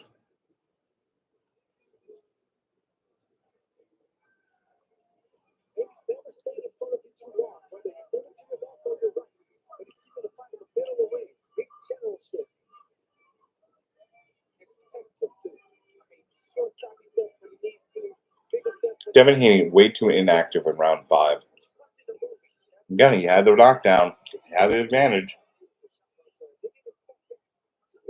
Devin Haney not fighting with the confidence I need from him in this fight.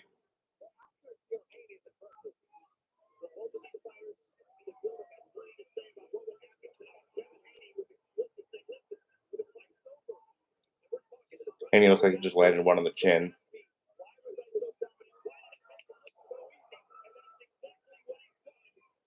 Ten seconds left. Devin Haney throws one decent combination. The world does not change all by itself. History is written by breaking barriers. I can see the judge giving that last round to Devin Haney. I can't argue with it too much. But I was more impressed with Regis Prograis in that round than Devin Haney.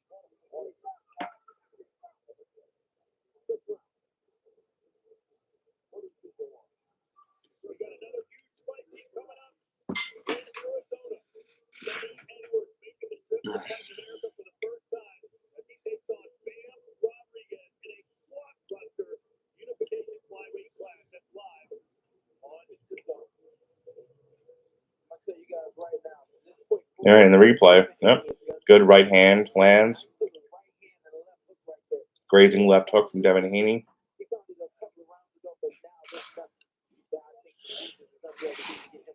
So if you're like in the truck match room, your instructions are make Devin Haney look good. Other than that one knockdown, not an easy task tonight.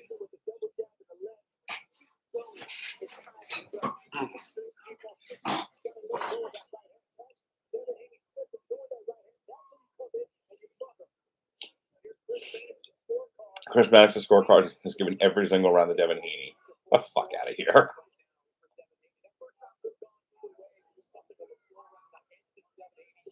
Like, could you be any more, like, obviously in the tank for fucking Devin Haney? God damn, Chris Maddox.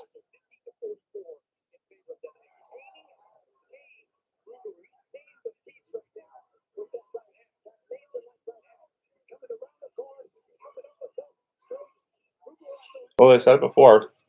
If Prograis doesn't win by knockout, he's not winning this thing. And I would have to agree, even though I think he's won more rounds than he's being given credit for. That's the zone for you.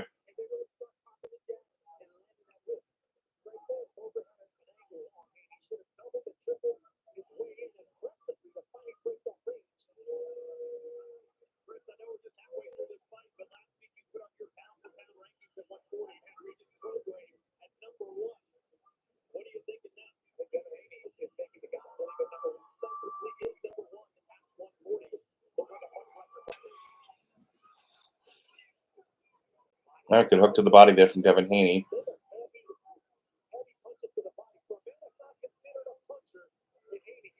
All right, Regis Prograis starting to land a few.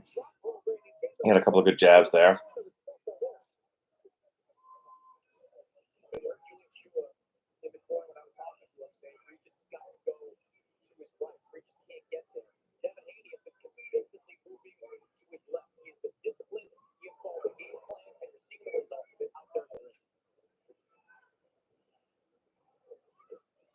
Yep. Right hand stuns Regis Prograis. Got him on spaghetti legs. Let's go. Pick up the pace, Devin Haney. You had him.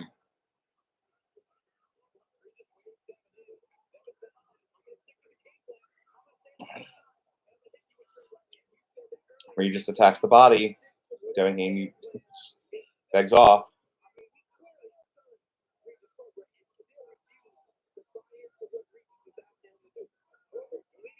Even the commentary team's like, why didn't you follow up?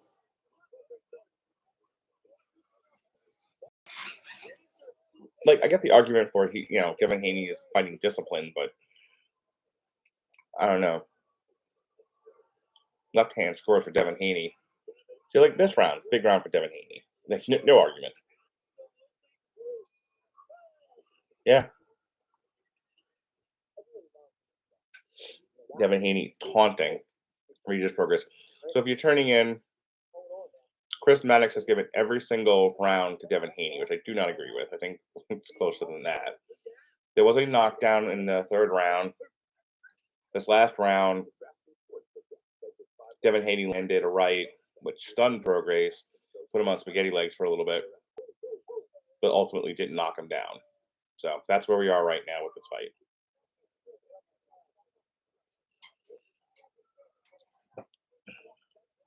You're going by Chris Mannix's scorecard. By all rights, Devin Haney is going to win this fight by what I said. He was going to end up winning by unanimous decision.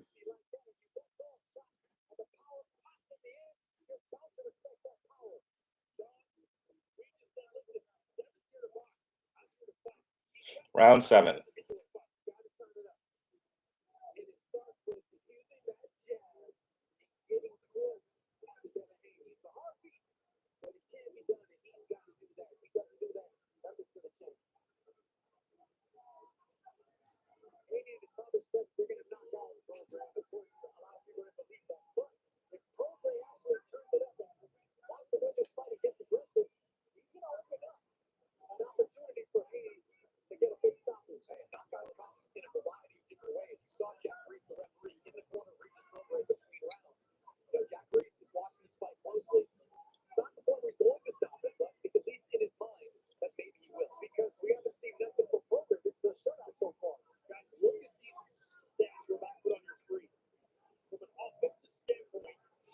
All right, to round 6. Haney has thrown 193 punches, Prograis 195 punches, but Haney's landed 58 to Prograis' 20. Yeah, I need Haney to throw more punches. He's making economical use of his punches, which is fine. But I wish he'd pick up the volume a bit more.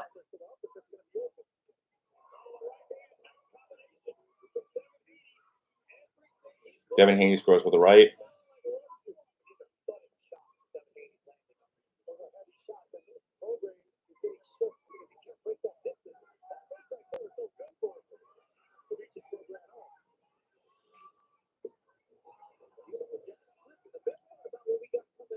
So the commentary team is making a point of saying that Regis Prograis can't really make up the distance. He's fighting at range, and it's not going very well for him. He doesn't have long of a reach as Devin Haney. but I don't see where Devin Haney's really like taking advantage of his position either. Raising right hand from Devin Haney.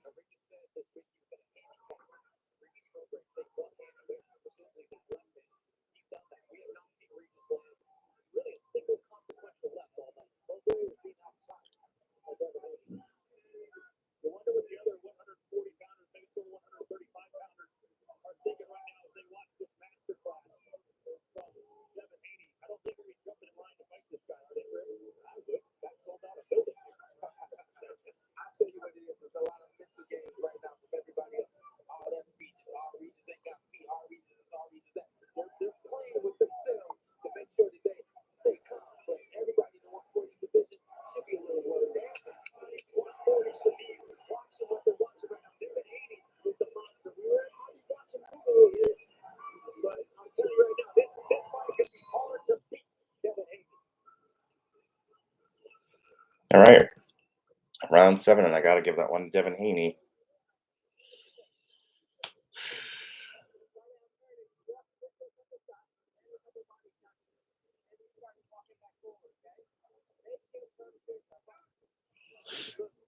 Yeah, Regis is having a difficult time creating any kind of advantage for himself.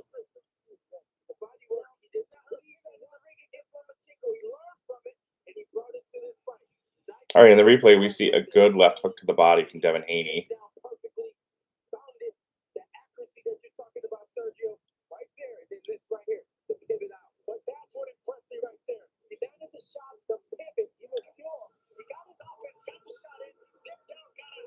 Oh, I wonder if they're going to stop this. We have a referee in the corner of Regis Prograis.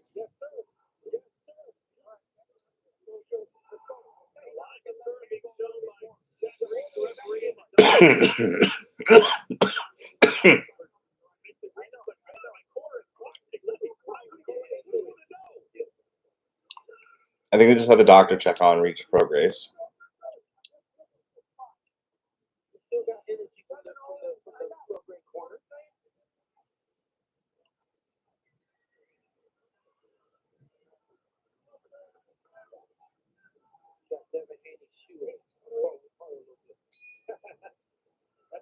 All right.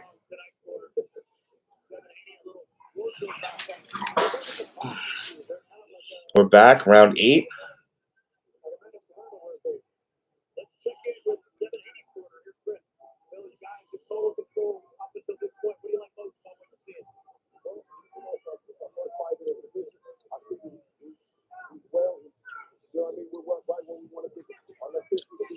So I think if I have one comment about this fight, it's that Devin Haney is fighting economically. He's really picking his shots. It's working. It's effective. Not exciting. It's not particularly interesting. But, you know, he doesn't have to be. He's landing. Just hit a 1-2. You know, he's definitely done more effective damage to Regis Prograis than the other way around.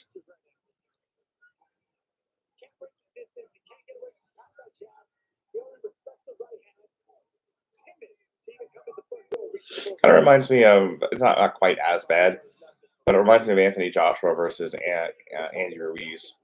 You know, where, you know, he just kind of kept away from his power hand and pissed the shit out of Ruiz.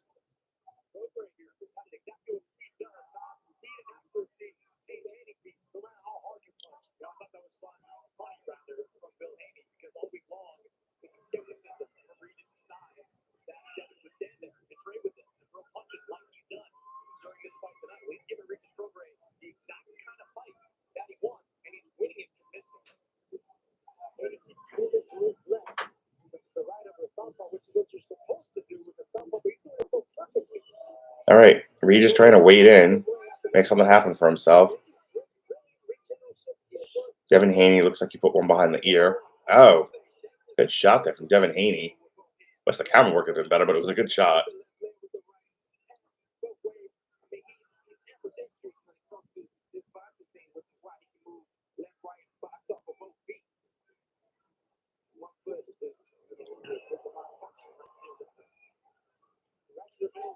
I was just about to say, Devin Haney's getting Prograis to bite on a lot. Prograis' reaction to that was to just run at him.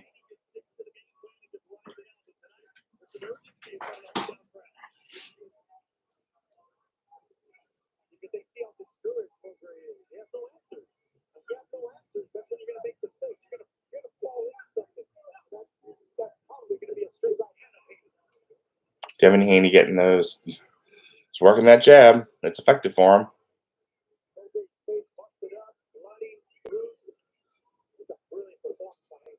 All right. Devin Haney ends the round with a grazing punch to the body. Oh, you're right back for round 9.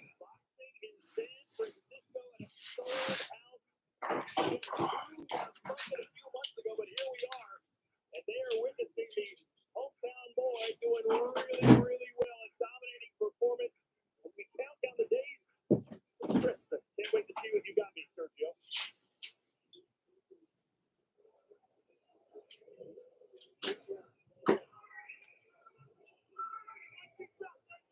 Not yet. We'll walk his ass down, though. Not yet. Pick him up. Walk him down. I love seeing that. Anytime you're dealing with a power puncher and an aggressive puncher, and he's getting walked back, that's when you know you're the beast. Haney is going to start being the monster now. If you're not shots like that, I'm Prograis, bleeding him up, busting him up, yeah, you can bet the confidence is there, whether you're a puncher or not. That Reese continues to tell Regis Prograis, you got to land, you got to do something. There's some activity that might have caught the body a little bit. I think the onus becomes or goes to the corner of Regis Prograis or the Jack Reese. Regis doesn't seem to be in a position where the fight needs to stop. There's just no Reese forward. And you're moving right. And you're trying to be competitive in the field. You have to start to wonder how much more punishment you want your fighter to take. Stop. I know. Stay there. I don't know if Jack would be able to say. He agreed to have it, dude.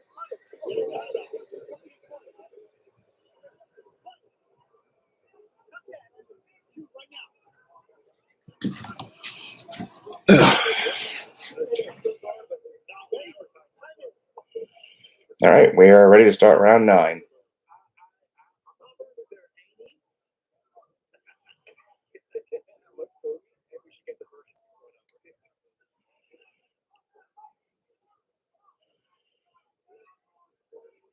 going right for Haney, but you know he wants the exclamation point. He wants the finish.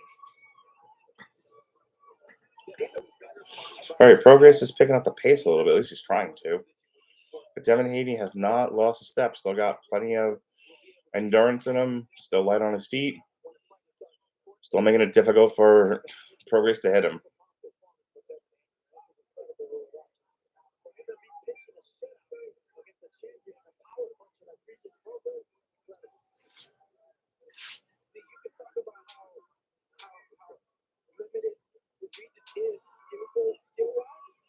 Oh, good right hand. Kind of mushes the face of Regis Prograis. Another right hand scores.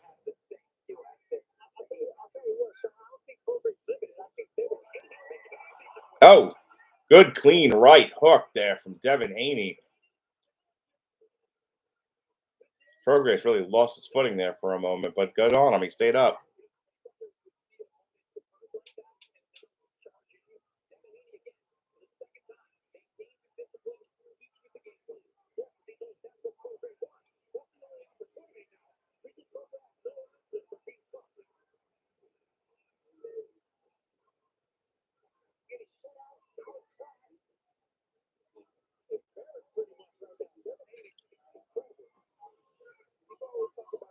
So after that, Prograis really needed to cut the ring off. Oh, good right hand there from Prograis. Kind of shook up Devin Haney for a moment.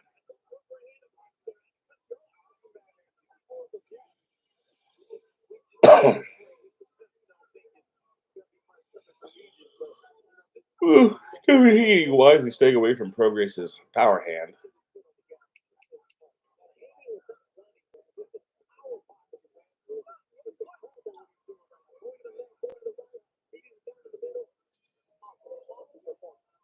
All right, it's the end of round 9. Good round for Devin Haney.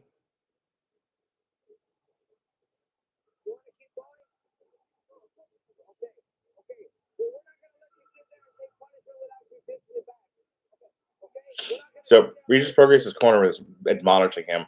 Like, they asked him, do you want to even keep going? And he was like, yeah, well, we're not going to let you keep taking punishment and not giving any of it back. So we might be looking for a corner stoppage here, which wouldn't surprise me. Not that much, at least not for this fight. I mean, here's the bottom line, is Devin Haney has provided a workman's performance against Prograis.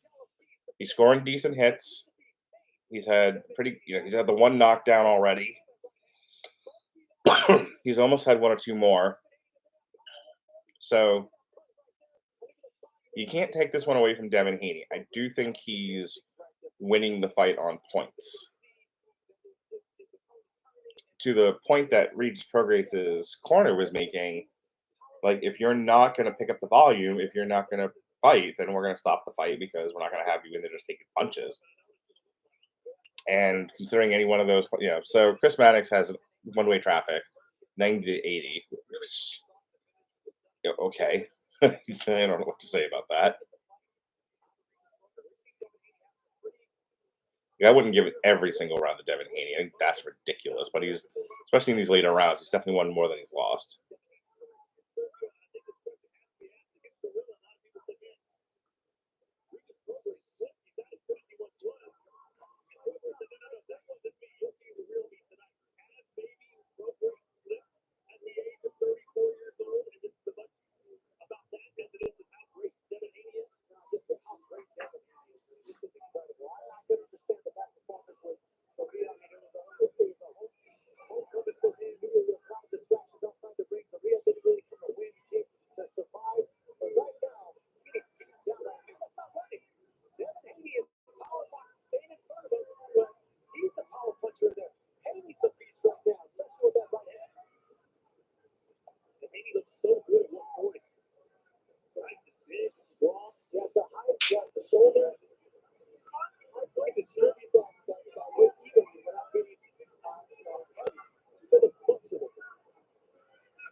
Devin Haney misses with an uppercut and eats a punch from Regis Prograis.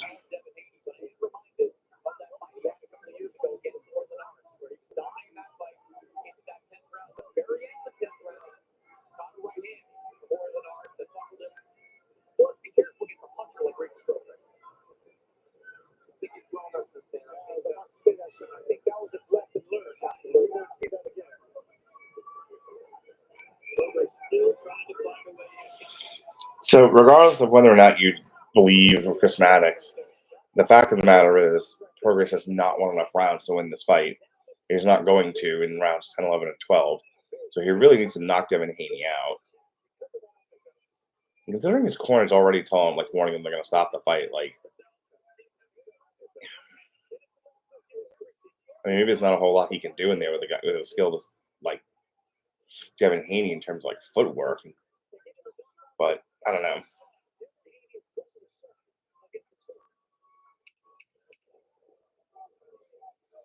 I'm not saying Prograis isn't working hard. He needs to be a little more aggressive in there. As I say that, he overreaches and stumbles into the corner. Like, at this point, if I'm the corner, I'm like, yeah, we're done here.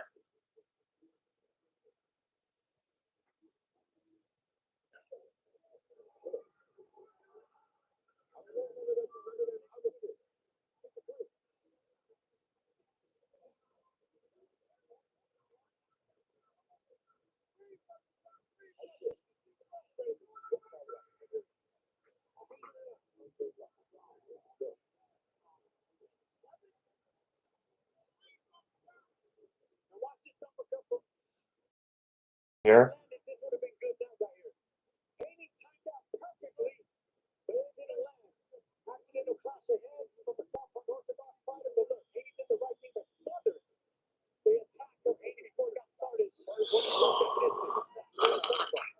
Whew.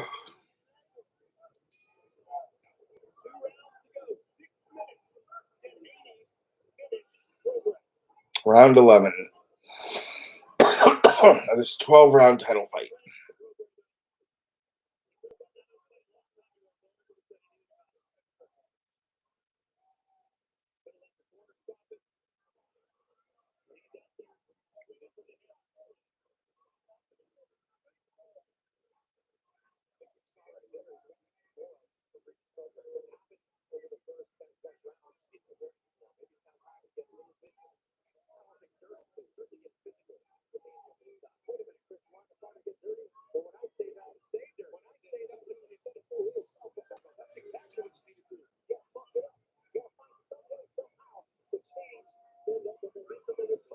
Good shot there from Devin Haney. Shoving that right in Prograis' face.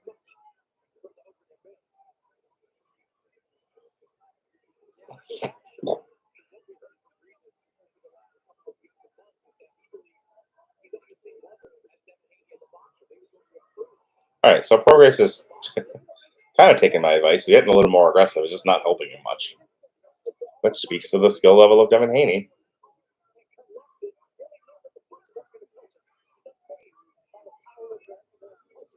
You just tell Devin Haney, like, look, get through the fight. Get to round 12. You'll be fine.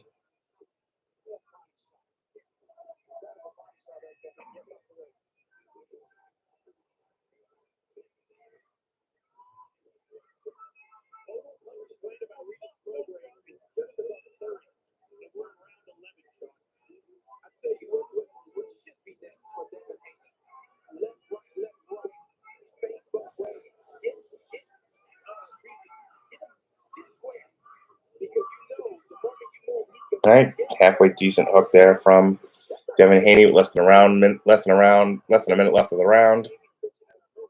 Good to the body. Falls up with a hook. Give Regis Prograis this. He's tougher than shoe leather.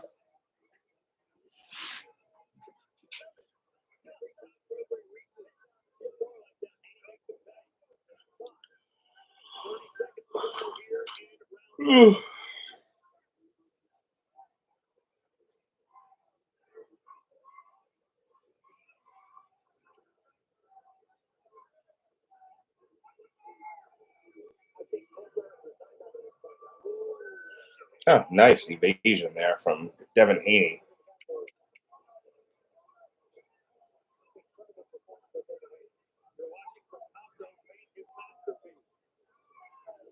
Prograis looks really tired in there.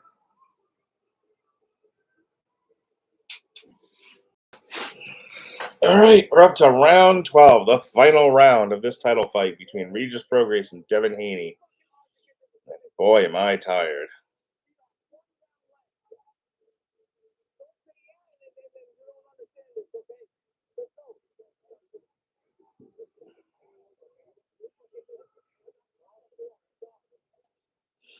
All right, as soon as they read the scores to this fight, I will be signing off because I am tired and ready to go to bed. But halfway decent night of fights tonight. You know, I could have thought of worse ways to spend a Saturday night.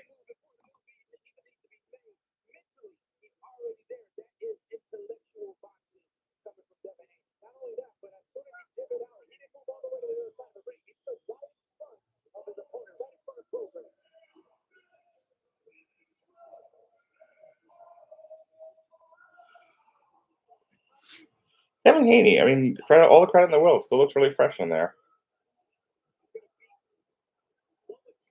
And certainly I've seen enough of these fights where, you know, by the end of round 12, somebody looks like they've gone through the... But not Devin Haney. Still looks as fresh as when he went in there.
All right, we're almost done here. Got a minute and 10 seconds left of this final round.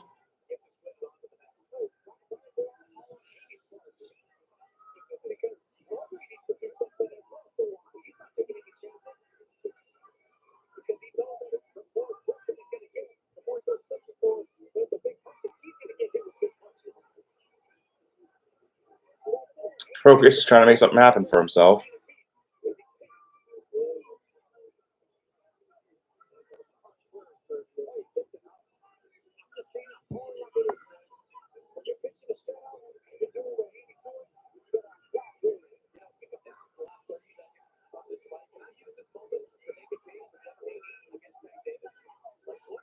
All right, we're down to the last 30 seconds here.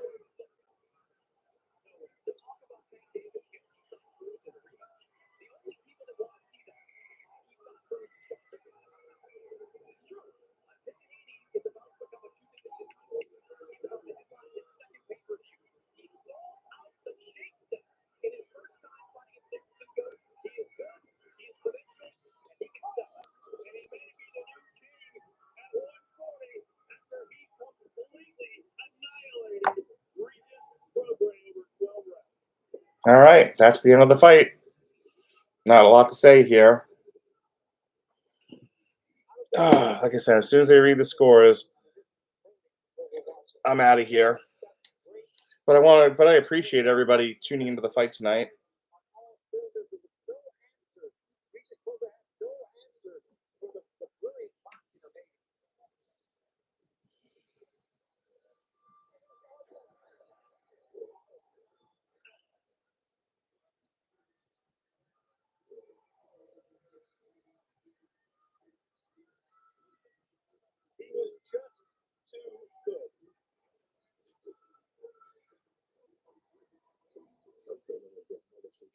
And now they're running a commercial for Anthony Joshua and Otto Volin and Deontay Wilder and Joseph Parker.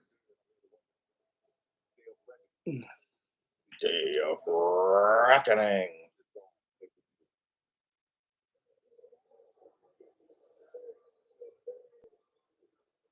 Well, Sean, I can't remember the last time that in a championship fight where everyone thought it was a 50-50 fight, but it was so one-sided.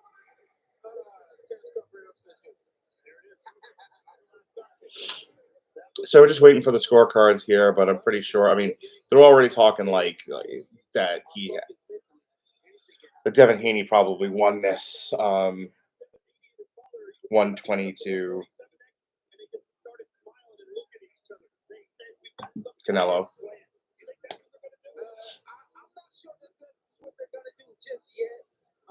But they like for people to talk.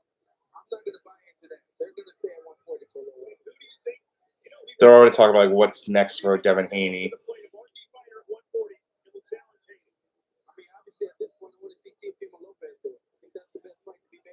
So they're talking Teofimo Lopez versus Devin Haney. Yeah, I don't blame him. I think that's a good fight to make.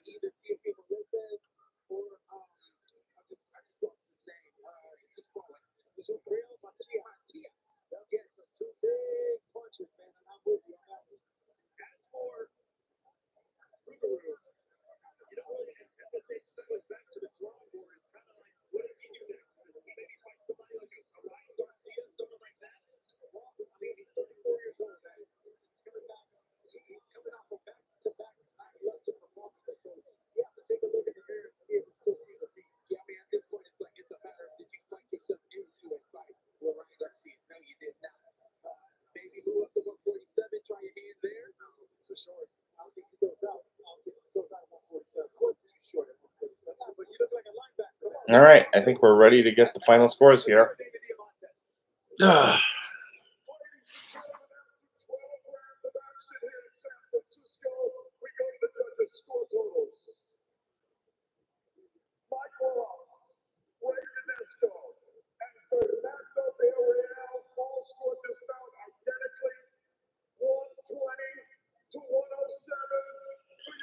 Yep, 120 to 107 for Devin Haney.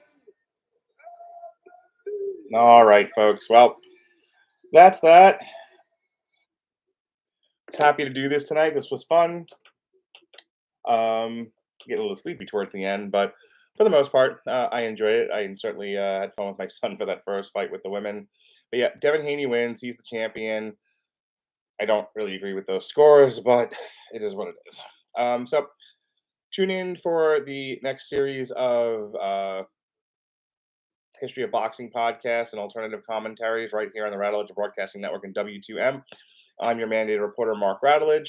Be well, be safe, and behave.